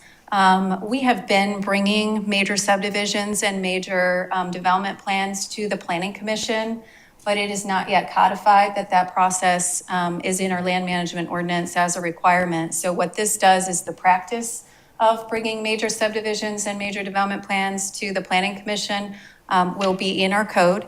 It will require a public hearing for review of those by the Planning Commission. And so I'll just go through the proposed changes, but much of this we are already practicing. What this would add in is that there's a public hearing for major subdivisions and major development plan reviews by the Planning Commission, and the Planning Commission would make a recommendation to the LMO official. It would require advanced mailing, so that first-class mailed advanced public notice would go out to all owners and property owner associations within 500 feet. It would require pre-application meetings for major subdivisions and major development plan reviews. Right now, those are a recommendation and not mandatory. This would make them mandatory. It also would allow the LMO official to advance a minor development plan application to the Planning Commission for a public hearing if it was adjacent to or across the street from a residential use. Questions on this particular topic of Missy at this point? Yes, Commissioner Whaley? On item 2, is the 500 feet common standard in South Carolina? It is not. It actually is a greater radius requirement than any of our other public notice requirements or standards. Right now, for all other public notice, it's 350 feet. It looks like we're ready to move on to the next one. Transportation impact analysis. So the objective here was to improve the effectiveness of the current transportation impact analysis plan requirements, and that new developments have a meaningful and positive impact on the community. Transportation studies are designed to assess how new projects affect traffic and to provide mitigation for them. The proposed changes are one, to change the name from a traffic impact analysis to a transportation impact analysis. And that would also add some standards in to account for multimodal trips, not just vehicular trips. It reduces the threshold for which a developer needs to meet to trigger the transportation impact process. So right now, it's 100 peak hour trips. It would lower that threshold, so potentially more developments would have to do a transportation impact analysis plan. So it includes, again, that multimodal infrastructure in the analysis. It also adds more mitigation options that could be put into place to mitigate impacts. It also changes the subject matter expert from the LMO official to the town engineer, as this is transportation and traffic related. It also adds unsignalized intersection level of service standards. and includes mitigation requirements for unsignalized intersections, and it removes discounting of impacts due to background traffic. And currently today, you can have a reduction in that threshold. If there is a lot of existing background traffic, it removes that from how you evaluate or set the standards here. Any questions? Commission questions on the transportation segment. Commissioner Hens? Who's the LMO official for the town? I am the LMO official.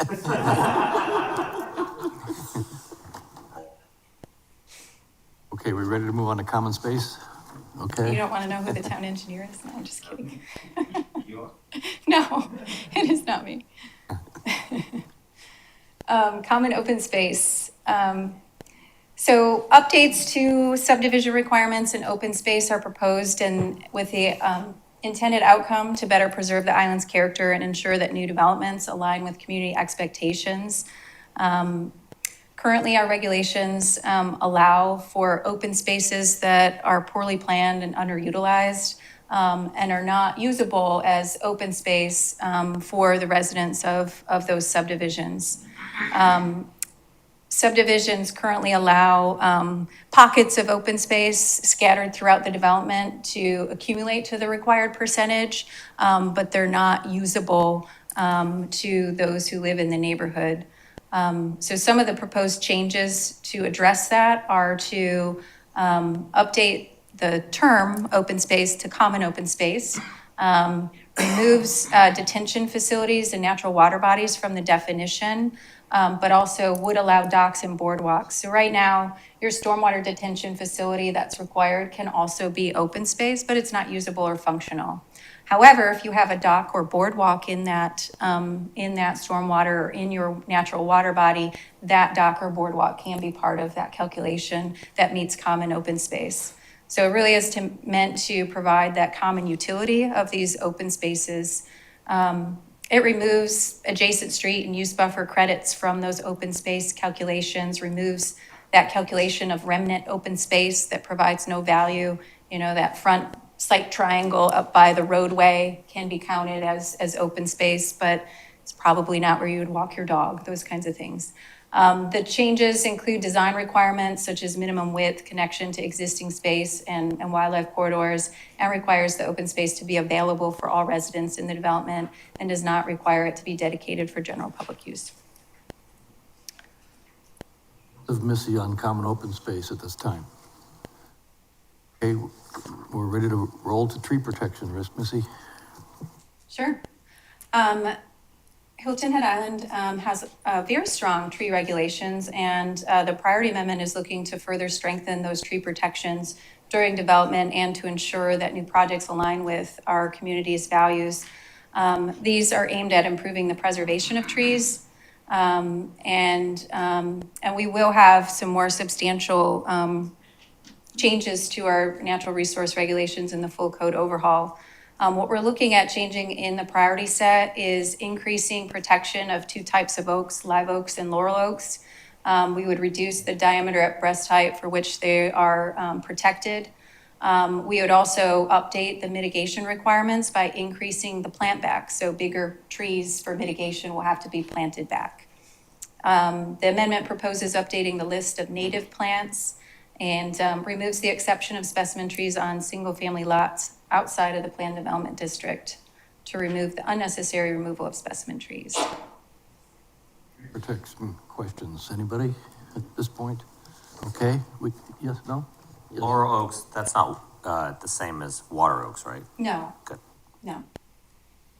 So in the amendment set, you can see the protected tree table, and you can see all of the current protected trees on there. And of all the protected trees, there's only changes proposed to the two tree types, the live oaks and laurel oaks.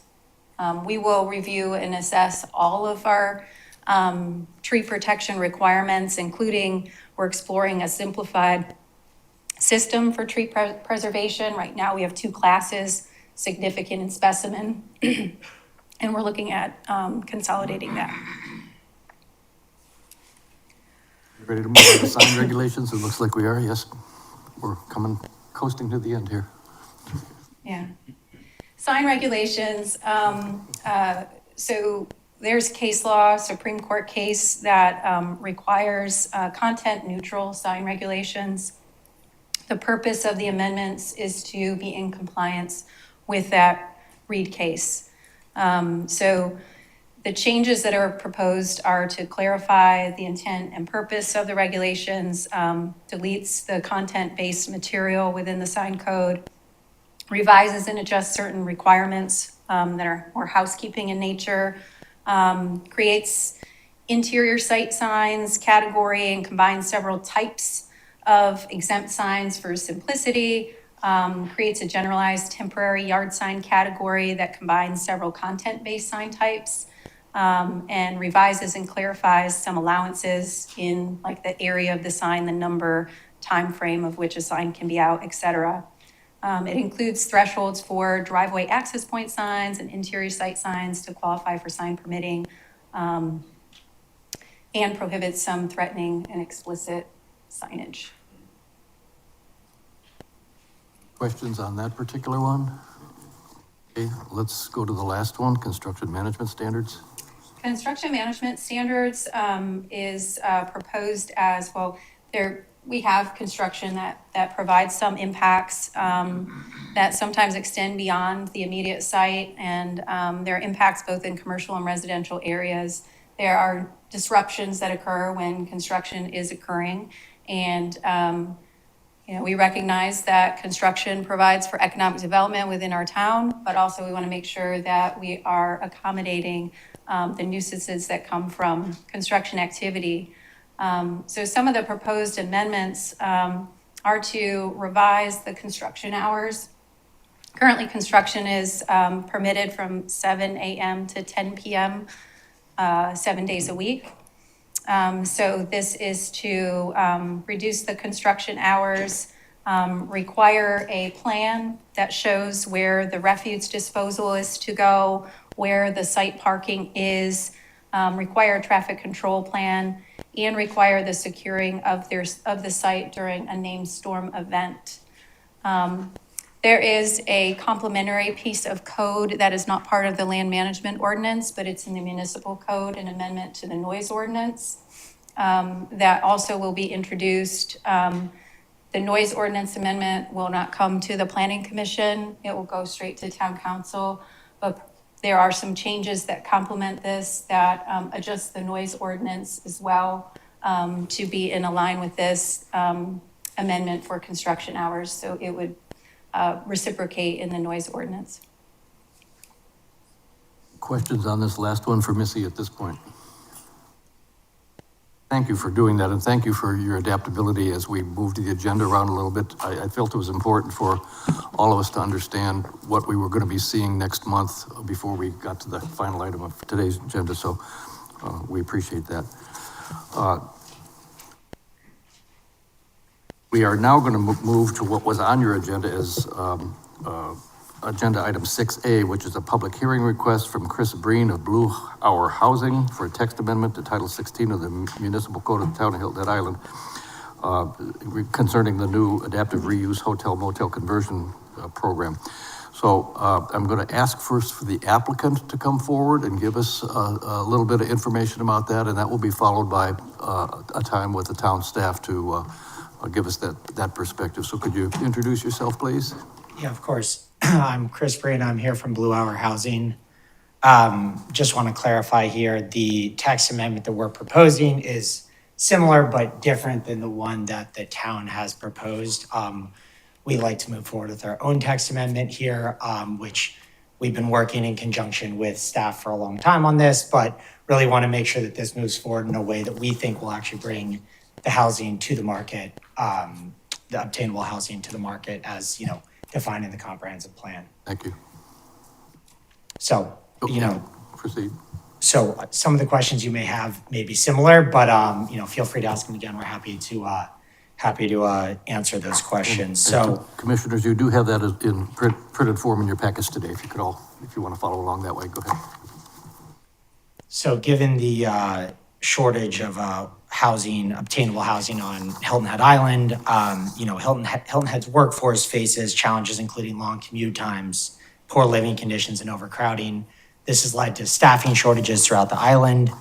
Rent prices have forced workers to live off island, far from work. That leads to long commute times, congestion, all sorts of other challenges, really challenges to, attract and retain folks on island. It also has led to overcrowding and substandard working conditions. And so we really want to, be tackling this. And so there is the existing Hilton Head Workforce Housing Program. The program's not currently been used. It's not really addressed the housing challenges specifically for hotels. Restrictions like minimum room sizes, specific unit mix requirements, and limitations on which members of the workforce can live in the converted properties have contributed to this lack of utilization. The text amendment we're proposing to the LMO enables conversions of hotels to workforce housing, which will allow members of the workforce to live here on the island affordably with high livability standards, importantly, without the need for any town funding. As you may know, many hotels on the island have struggled to perform in recent years. Growth in hotel supply on the island, rising expenses, and declining room rates have contributed to this. With this, a lot of these hotels have become undercapitalized over the years. While this lack of investment can pose a problem for the island, it also presents a really unique opportunity here for adaptive reuse of multifamily housing, which we think is great for this island and has been done in many resort communities throughout the U.S. and all communities throughout the U.S. These hotels make great candidates for conversion through their efficient layouts that are meant to house individuals or multiple people, central locations, and reduced costs compared to new construction, and then just fast timelines to actually bring housing to the market. Utilization of these units as well, specifically these studio units, where people are often crowded into 2, 3, 4-bedroom units, will also free up those units for people on the island who may need a 2, 3, 4-bedroom unit, such as a family. These hotels are positioned centrally on the island, close to walking paths, close to the trolley routes, which makes it easier for tenants to commute. And lastly here, these projects can actually get done without any town funding, which is really important, allow the town to use money for other housing initiatives. That being said, it needs to be done in a way that will allow these projects to actually get done. The key outcomes here is, these studio and 1-bedroom units focused on the island's workforce will allow both domestic and international workforce, both key parts of the island, to live affordably on the island with high livability standards. And this will reduce commute times, improve living conditions, increase satisfaction, ultimately reducing worker shortages and turnover, allowing Hilton Head's businesses to continue to thrive into the future. With that, I believe our text amendment meets all of the amendment review standards. I've highlighted those. I'm happy to answer any questions about that. There is a huge amount of literature and research the town has done on providing obtainable housing is what I want to focus on here. That means that somebody can live on the island, not cost burdened, whether their income is 40%, 60%, 180%, or 100%. Allowing people to have obtainable housing on the island is incredibly important here. And that could be for international workforce, domestic workforce, young, old, in between, anyone who wants to be able to live on the island.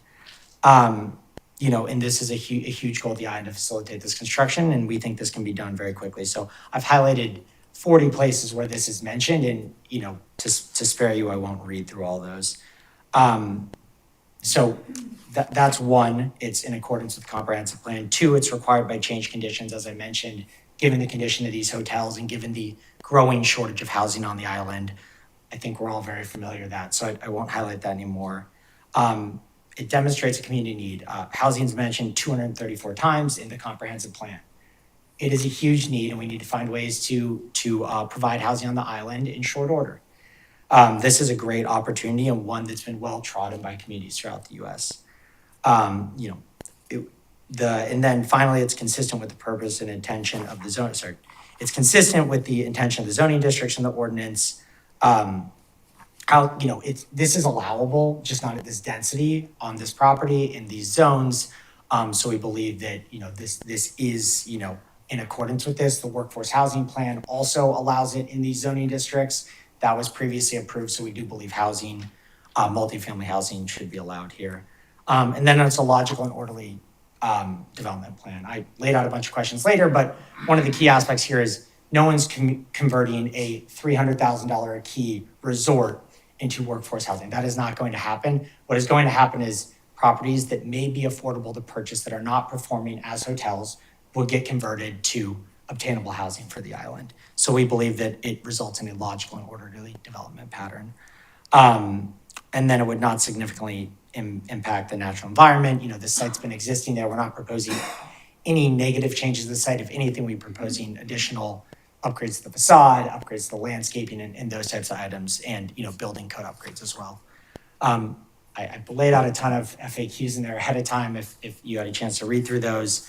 Really, with the prospective property map in here, there's only so many hotels this would really apply to on the island. It's really a select group of select service hotels, and we believe that those would be great candidates for this program.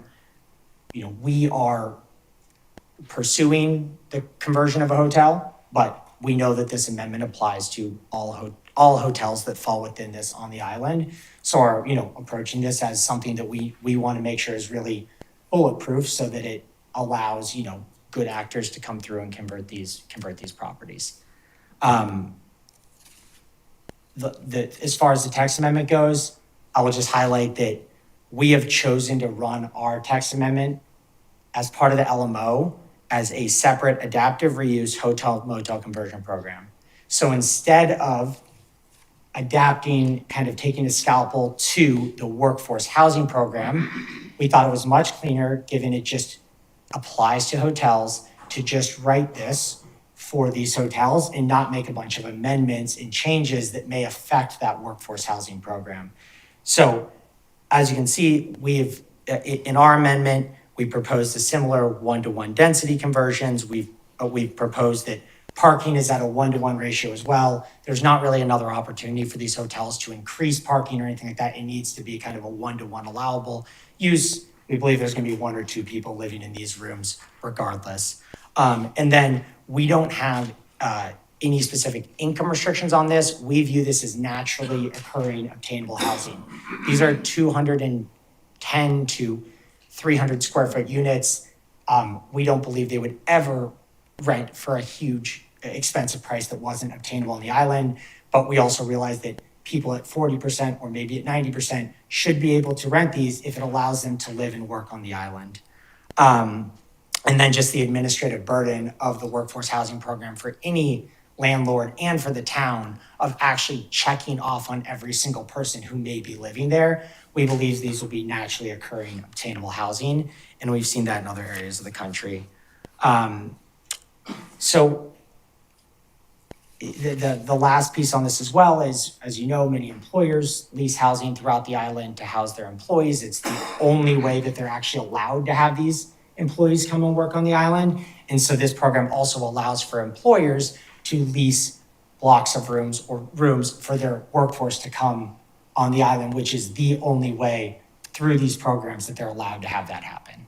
I'm happy to answer any questions you may have, but, you know, around this, how it differs from the workforce housing, but we thought this was a really clean way to separate it, since it really only applies to select hotels on the island. And as you mentioned before, it's really only existing hotels that have CO as a hotel and not meant for new development of hotels.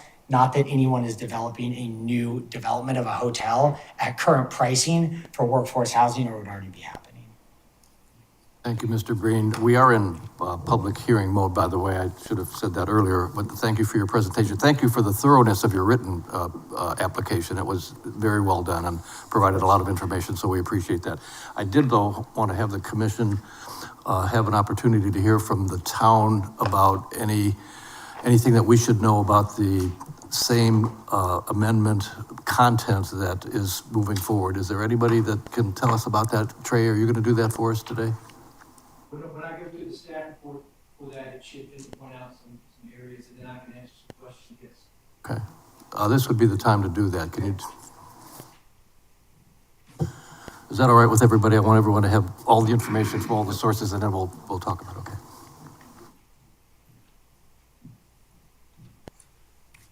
Good afternoon again.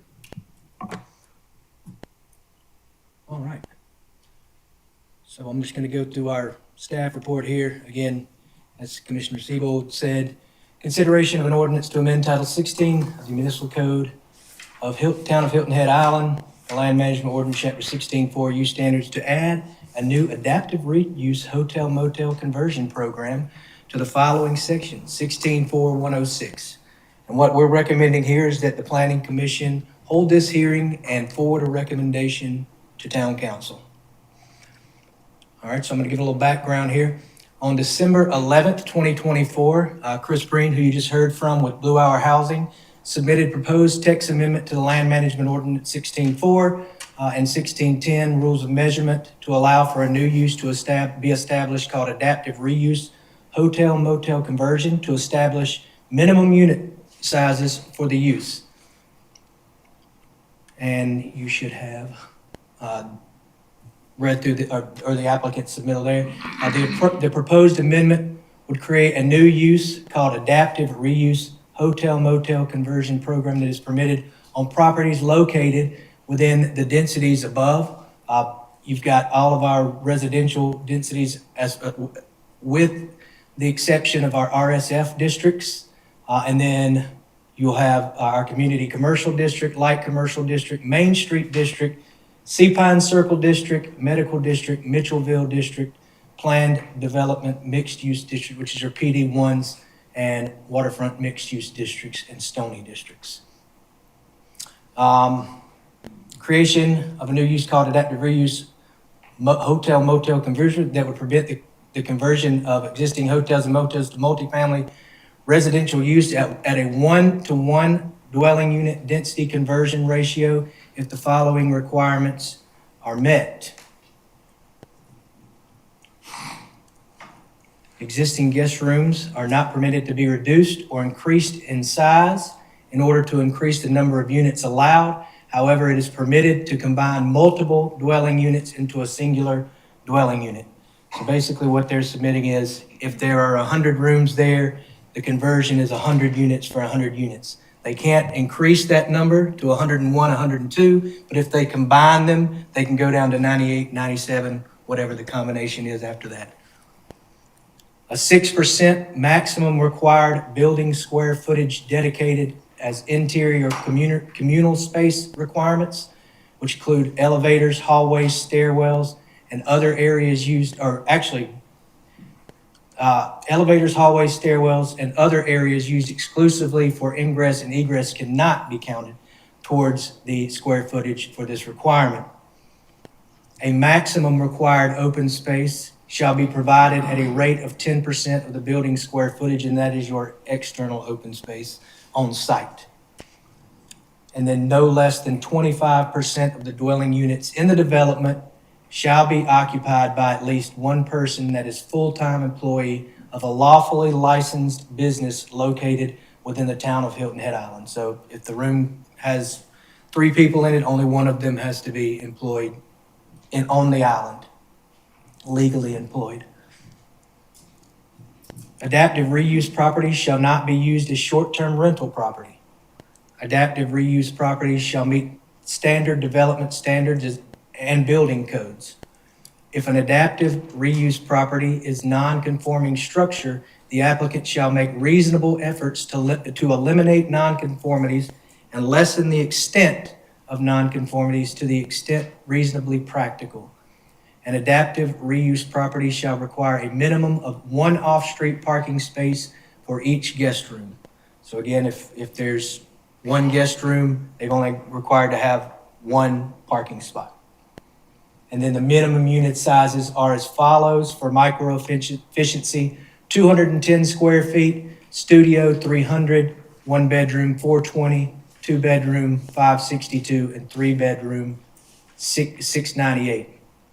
So the analysis of what is being proposed, section 16.2.103(b)(3) of the LMO provides standard of review of text amendments and states the following: in determining whether to recommend that town council adopt or deny the proposed text amendment, the planning commission may weigh the relevance of and consider whether and the extent to which the proposed text amendment is in accordance with the town's comprehensive plan is required by changed conditions and addresses a demonstrated community need, is consistent with the purpose and intent of the zoning district in this ordinance, or would approve compatibility among uses and ensure efficient development within the town, would result in a logical and orderly development pattern, and would not result in significantly adverse impacts on the natural environment, including but not limited to water, air, noise, stormwater management, wildlife, vegetation, wetlands, and the natural functioning of the environment. The Planning Commission should consider the above criteria when considering this text amendment. Staff analyzed and evaluated the proposed amendments. The use is proposed in the following 12 districts that we just covered previously. All of the above districts currently allow multifamily development, some with conditions, with the exception of PD1 zoning district, which currently does not allow for multifamily. At this time, hotel motel conversion program, it is worth noting that hotels are currently not permitted in 7 of those proposed 12 districts. However, if one did exist and was a legal nonconformity, it could potentially be used in this program. Hotel uses are not permitted in the following districts, which is RM4, RM8, RM12, Community Commercial Medical Plan Unit Development 1, and the Sea Pines Circle District. The adaptive reuse conversion proposes a 1 guest room to 1 dwelling unit, as previously discussed. Density conversion ratio, hotel density in this, currently in this, on this parcel, hotel density, is 32 rooms per net acre, currently per the LMO. Existing residential density varies within the 12 districts proposed for this adaptive reuse program and ranges from 4 to 16 dwelling units per net acreage. So an adaptive reuse program will likely result in residential densities that exceed the current residential densities allowed in the district. The proposal calls for minimum off-street parking requirement of 1 off-street parking space for each guest room. The LMO requires multifamily off-street parking as follows: a 1.1 for 1 bedrooms, 1.7 for 2, and 2+ for 3-bedroom units. The program is proposed to require a maximum of 6% of the building square footage to be dedicated as interior communal open space. And this is where people congregate, relax, not in their living space. And this excludes elevators, hallways, stairwells, and other areas for ingress and egress, as discussed, from being counted towards the square footage of these requirements. And also, again, a 10% open space calculation based on the calculation of the square footage of the building for the external open space. Both the proposals, communal space and open space, could be amended to require their respective percentages to be minimums, and lobbies and laundry facilities could be added to this list of exclusions for calculating communal space to ensure that future residents have meaningful and useful communal space and open space. And finally, the intent of the new use, as communicated by the applicant, is that the use would be created to provide housing for the island's workforce. As drafted, 25% of those dwelling units in the development shall be occupied by at least 1 person that is a full-time employee and lawfully licensed here on the island. However, these conversions are not tied to workforce housing, fair market rent, rent cap, or any other affordability component. The town has been working on developing a hotel motel adaptive reuse program text amendment as part of the LMO priority amendments, which is also being considered for introduction at the January 15th, 2025 Planning Commission, which we're having currently. And Town Council held a workshop on September 16th, 2024 to review the priority amendment concepts and provide review. Town Council provided direction regarding adaptive reuse amendments, such as concerns that the town's priority is not being met with this kind of conversion. Concern there is no benefit to the overall community, concerns regarding parking, request for clarification regarding communal space, and the need, for example, of such a request for an area map where these types of hotels, motels currently exist, and the need for examples. So in summary, again, this is the summary that we went through on December 11th, 2024. The applicant submitted the proposed text amendment. And you've gone through the applicant's narrative, and he spoke to you, and I think we've all had a chance to read that, so we don't need to do any more of that, I don't believe, but. you've read their Yes, amendment. before I open it up for questions by commissioners, I want to refer to that meeting of the town council workshop on September 16th of last year. Some version of this came before them. They gave some direction and raised some concerns that evidently staff would go back and rework into the next version of this. I'm curious about how much of what we're seeing here today has taken those town council concerns into consideration. In other words, how closely does the applicant's proposal reflect what the town's current writing of that priority amendment is? Can you tell us? So in your packet, there was the text amendment for the town's adaptive reuse hotel motel workforce housing amendment, which incorporated a lot of those comments from town council, concerns that were in there. What we feel like is missing from this one would be the workforce housing component, which was added additional to ours. Also, the communal open space or communal space and open space requirements were minimums in ours, were their maximum in this one. There's also the addition of the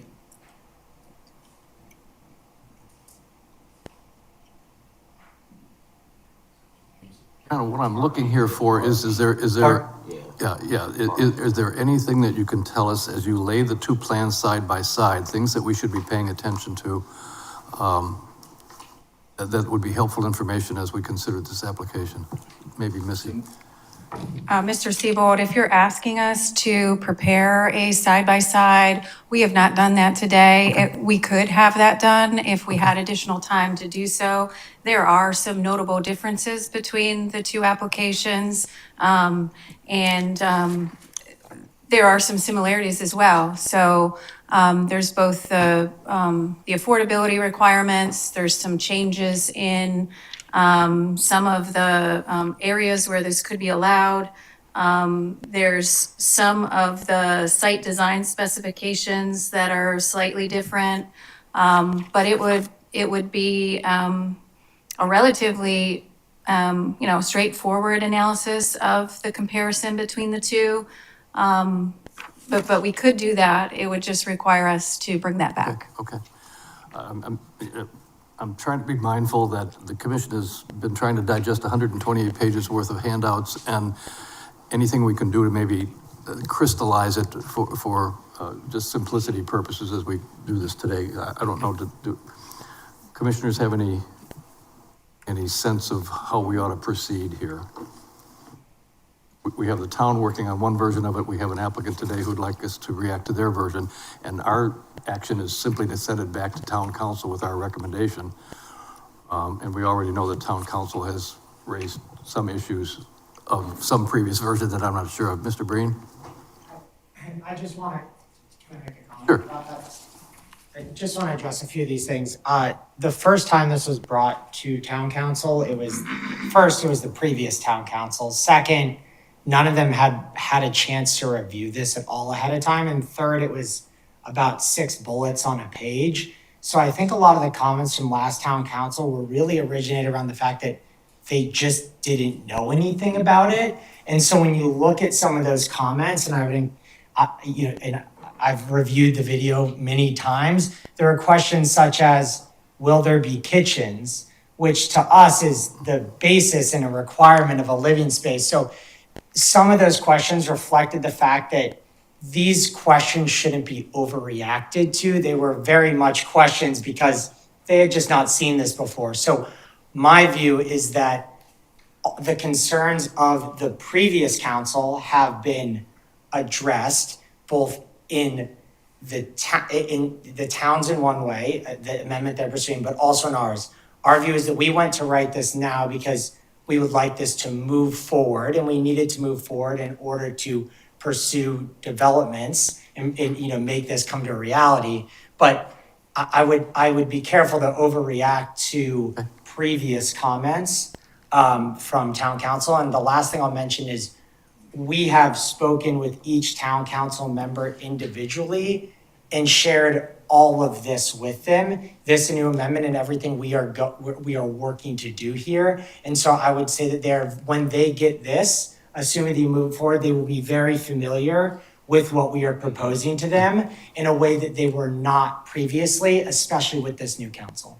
Thank you for your clarification. The reason I'm going through these extra steps here is in the 4 years I've been on this commission, this is the first time we've received an application for a text amendment from an applicant that hasn't gone through the town staff and some others. And so I'm struggling to understand the right way of going about this, but Missy and Trey, do you have any additional comments? I'm going to ask for the rest of the public to comment if there's anybody else in here in a minute, but any additional points that you'd like to make? I just wanted to speak to, it is a little bit awkward that you were just introduced with a town version and there's an applicant version here for a public hearing at the same meeting. Mr. Breen came and we were working on the adaptive reuse amendment that we just introduced.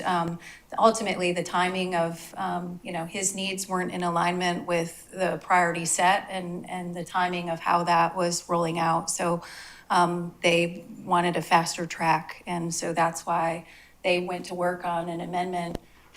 They are similar, but they're also different at the same time. And I understand that that's difficult for you. But I would, you have an application set with a text amendment before you and a public hearing. So please continue to consider that.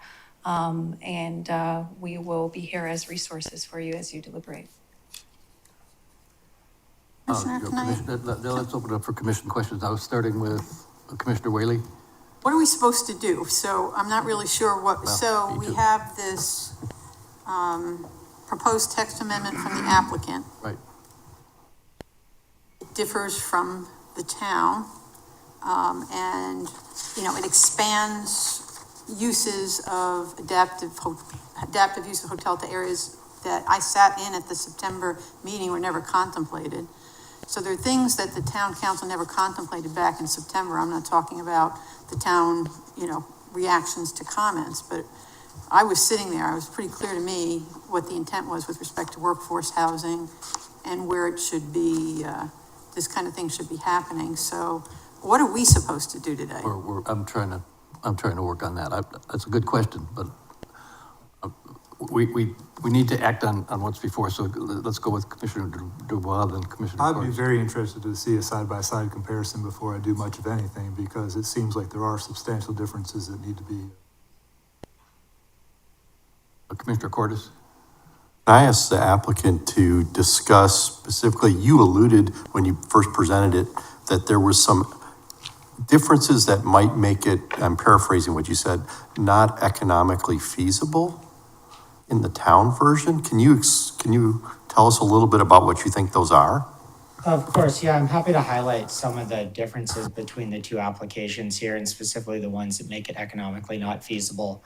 From an economically non-feasible perspective, the workforce housing program through the town restricts those renting units to be between 60 and 80% of AMI. That means if you make less, you're not allowed to live there.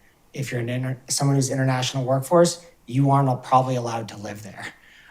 If you make 85%, if you're a firefighter, police officer, two people living together, you may not be able to live there. And so our goal is to create obtainable housing. So the key difference here is that there's not that restriction. That restriction also comes with an administrative burden of the town to check and monitor every single person that is living there, which we view as very challenging to do and probably not being done, as evidenced by the senior living facility that was mentioned earlier.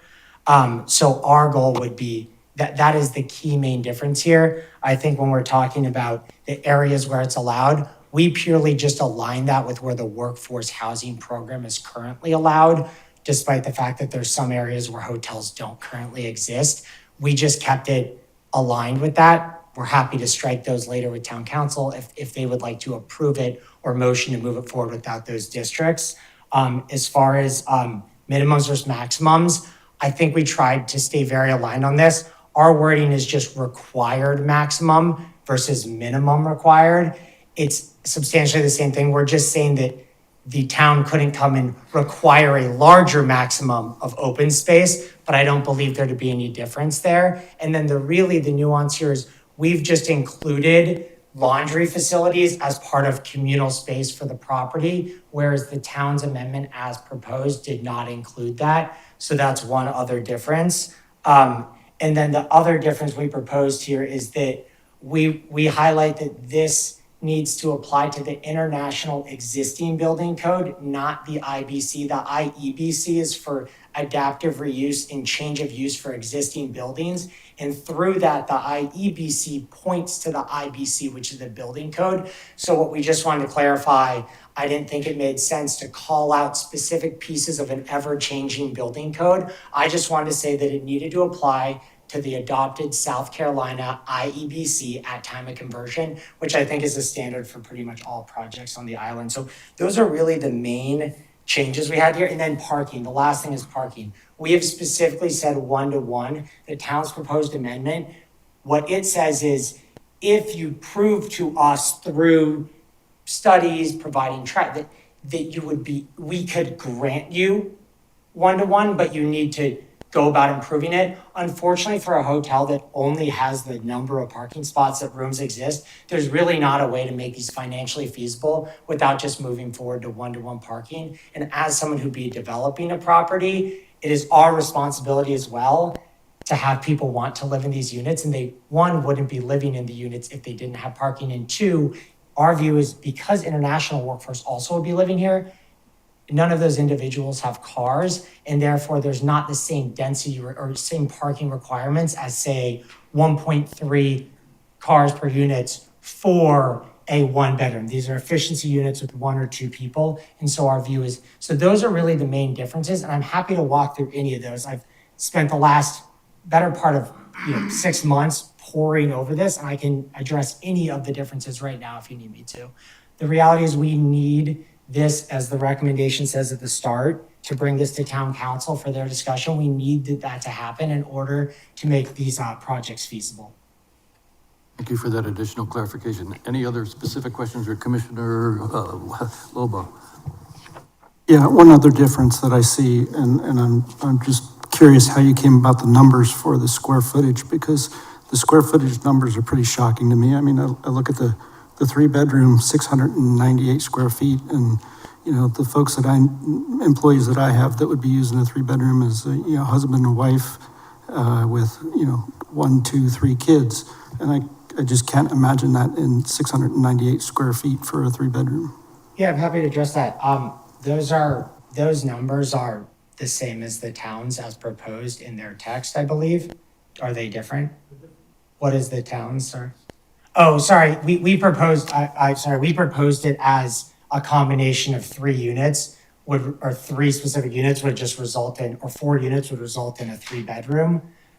It's just based on the current unit sizes, but we're happy to address that if the town wants to increase those minimums at the town council level. Apologies, I forgot we had made that adjustment as well.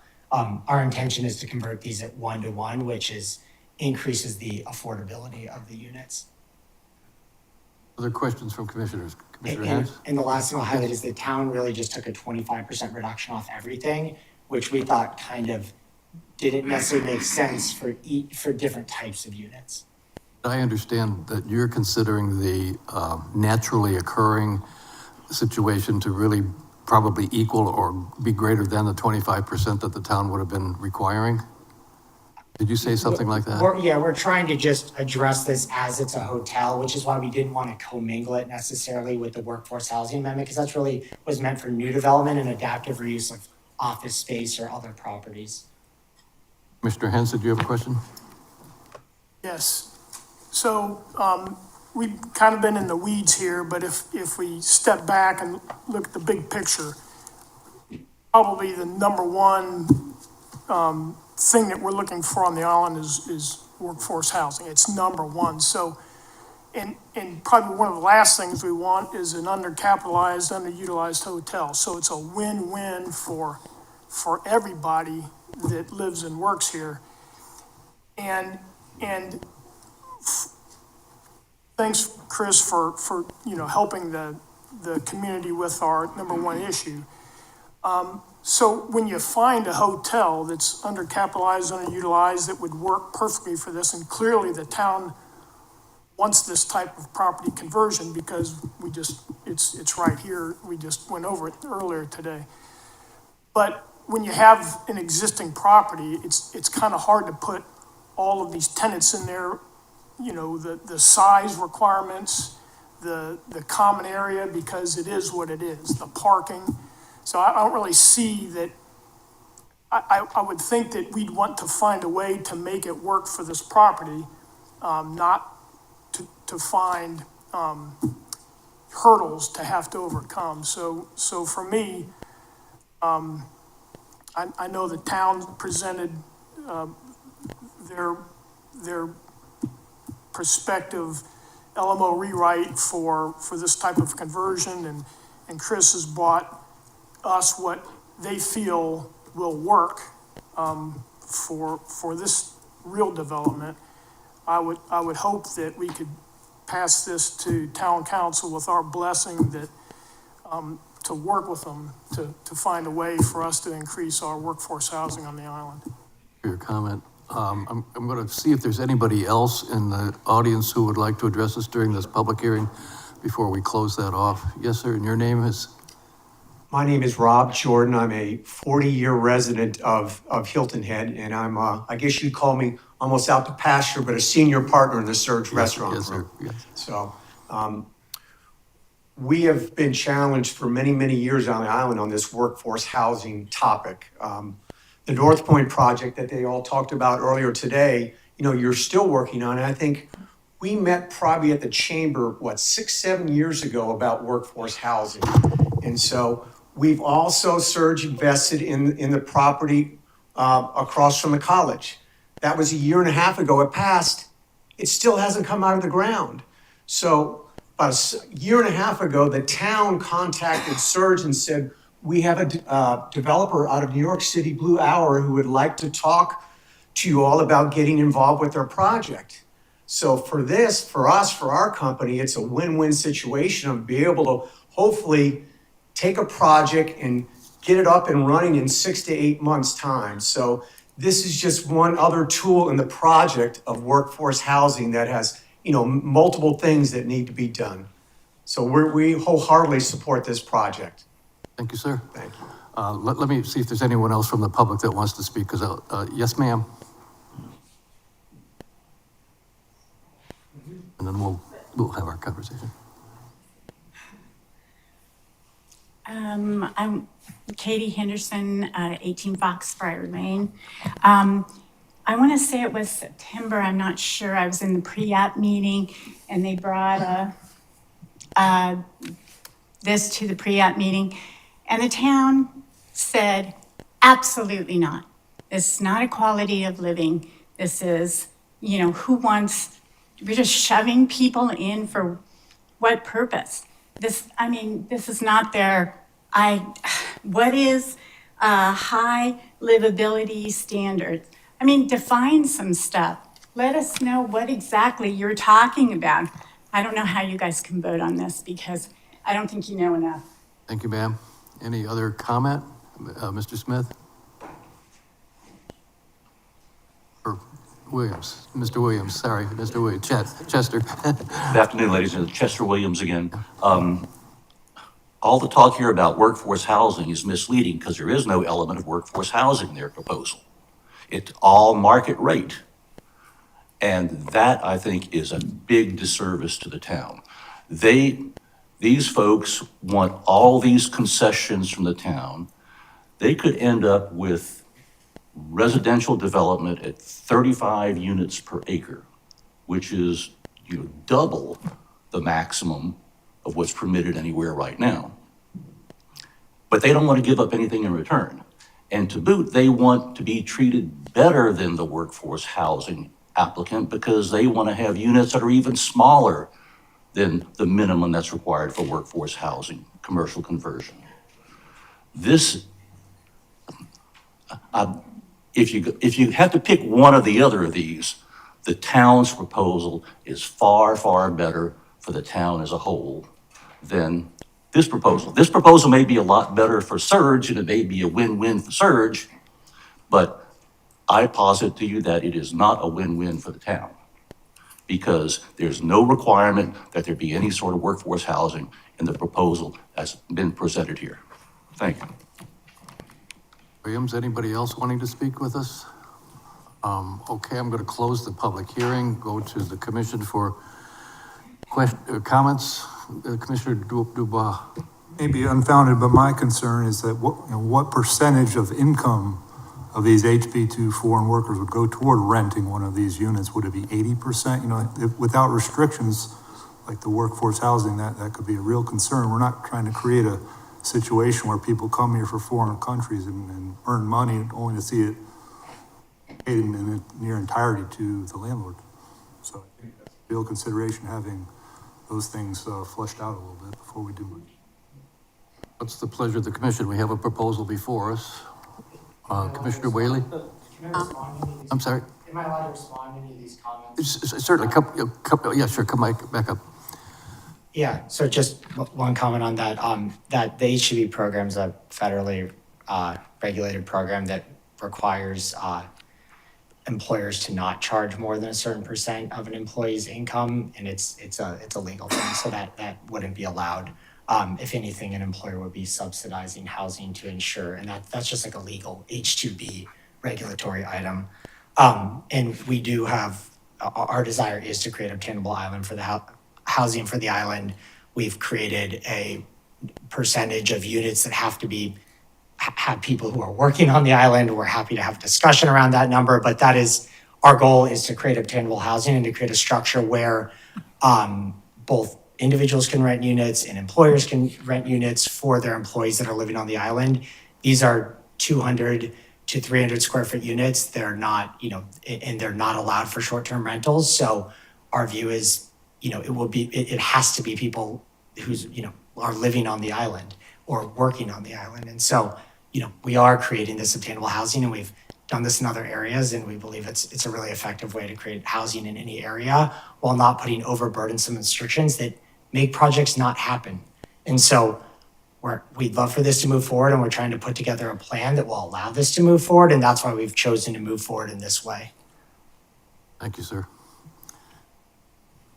Commissioner Whaley. As presented, I'm not really supportive of this for three reasons. One is, when I was listened to the rationale for workforce housing, I was skeptical. But then I considered the long history on this island of families who were, or people who were born and raised here, couldn't live on the island, couldn't buy a home on the island. And the vision behind workforce housing was not attainable housing. The applicant, with all due respect, you're using a different term than we have in our vision. Attainable housing is not workforce housing. Our vision for our workforce was to create a stepping stone for young people or generations of people here who want to establish a lifestyle here.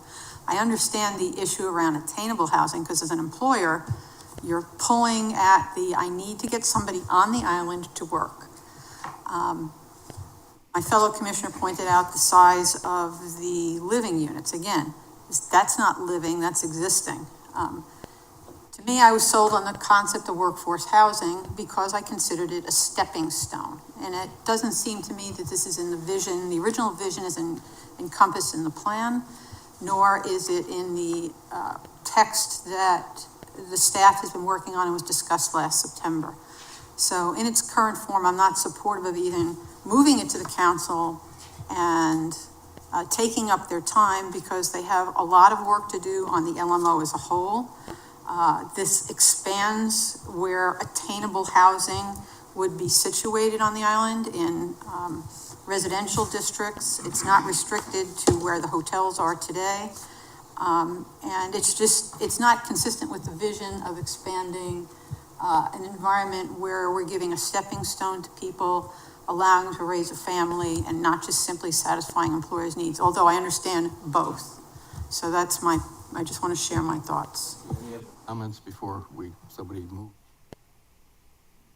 I will just say, I know from previous discussions of this commission, plus in conversations I've had with everybody individually, we're all supportive of a workforce housing solution for the island. Everybody knows that is very badly needed.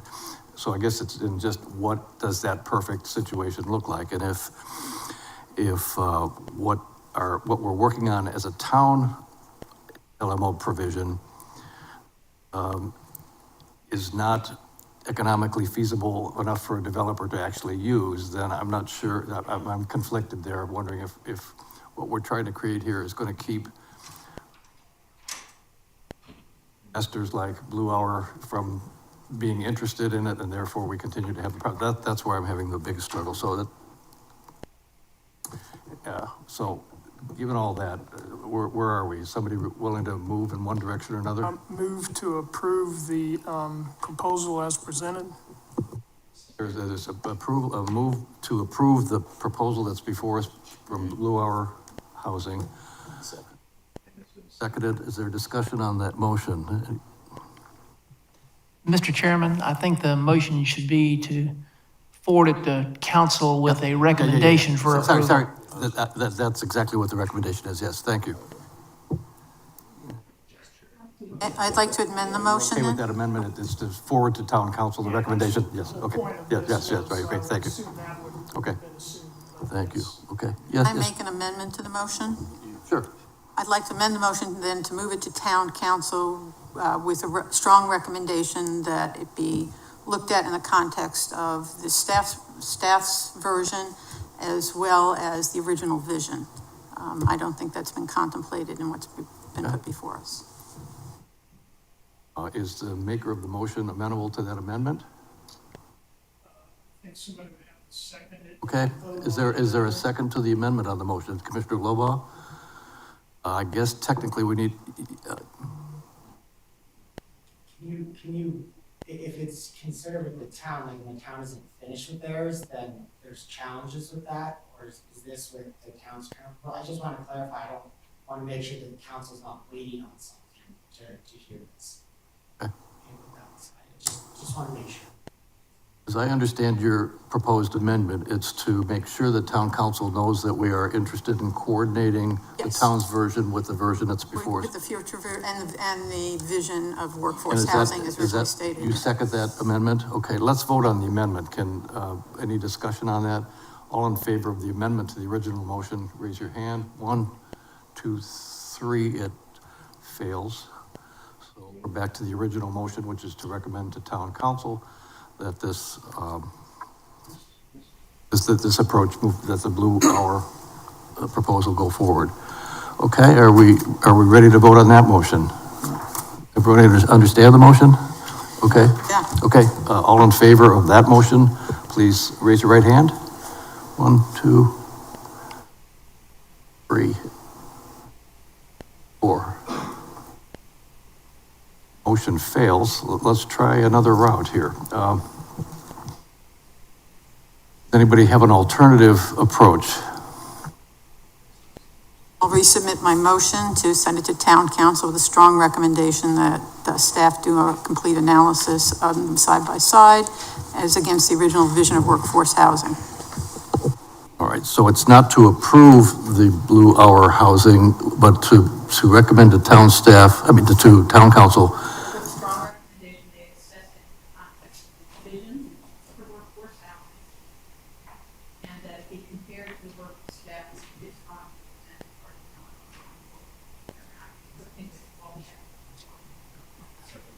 A second by Commissioner Dubois. Yes, Missy?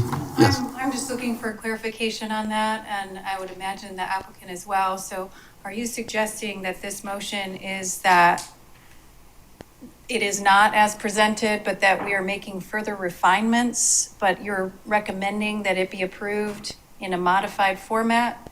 Without. recommending it be moved to town council to be looked at, but in a side-by-side analysis at that same town council meeting with the work that the town has been doing on the adaptive reuse and in the context of the strategic vision for workforce housing. I would Well- assume that the town council would consider everything when they're reviewing our application. So as I believe Tom said, to move this forward, I believe that it's town council's role to consider everything in this application process. So Then I'll withdraw what's on the table. If you guys want to move it to town council, because you consider that they'll. Mr. Coltrane, do you have anything to add to our? Well, my comment has now been mooted by Commissioner Whaley. I mean, I think your motion is one of two, to send it to town council with a recommendation for approval, or to send it to town council with recommendation for denial. What council does with it in its discussion is a different question, but Is anyone willing to make either one of those motions? Which one? Okay, would the motion maker please restate? I say, I'll make a motion that the applicant be denied, and that I highly recommend as part of that motion that they come together with the town for further discussion, but for purposes of this, that we deny the application. Is there a second to that? Commissioner Dubois seconds, okay? The motion is to deny, but with the understanding that those parties continue to work together to come to a solution is that correct? Discussion? All in favor of that motion, please raise your hand. 1, 2, 3, 4, 5. The motion carries. Okay, we're good. Thank you. Now we are open to public comment for public comment for items that are not on today's agenda. Is there anybody who would like to speak to us about something that's not on the agenda for today? Okay, hearing none, we move to commission business, which is the special election for an interim vice chair. Everybody, I think, understands that Vice Chair O'Neill from this commission is on extended excused leave, and so he continues to function as a commissioner, but he will not be able to hold the office of vice chair. So in a communication I had with you all yesterday, I gave some advice about how we might proceed with this, but we will now open the floor for nominations for the position of interim vice chair. Commissioner Mueller?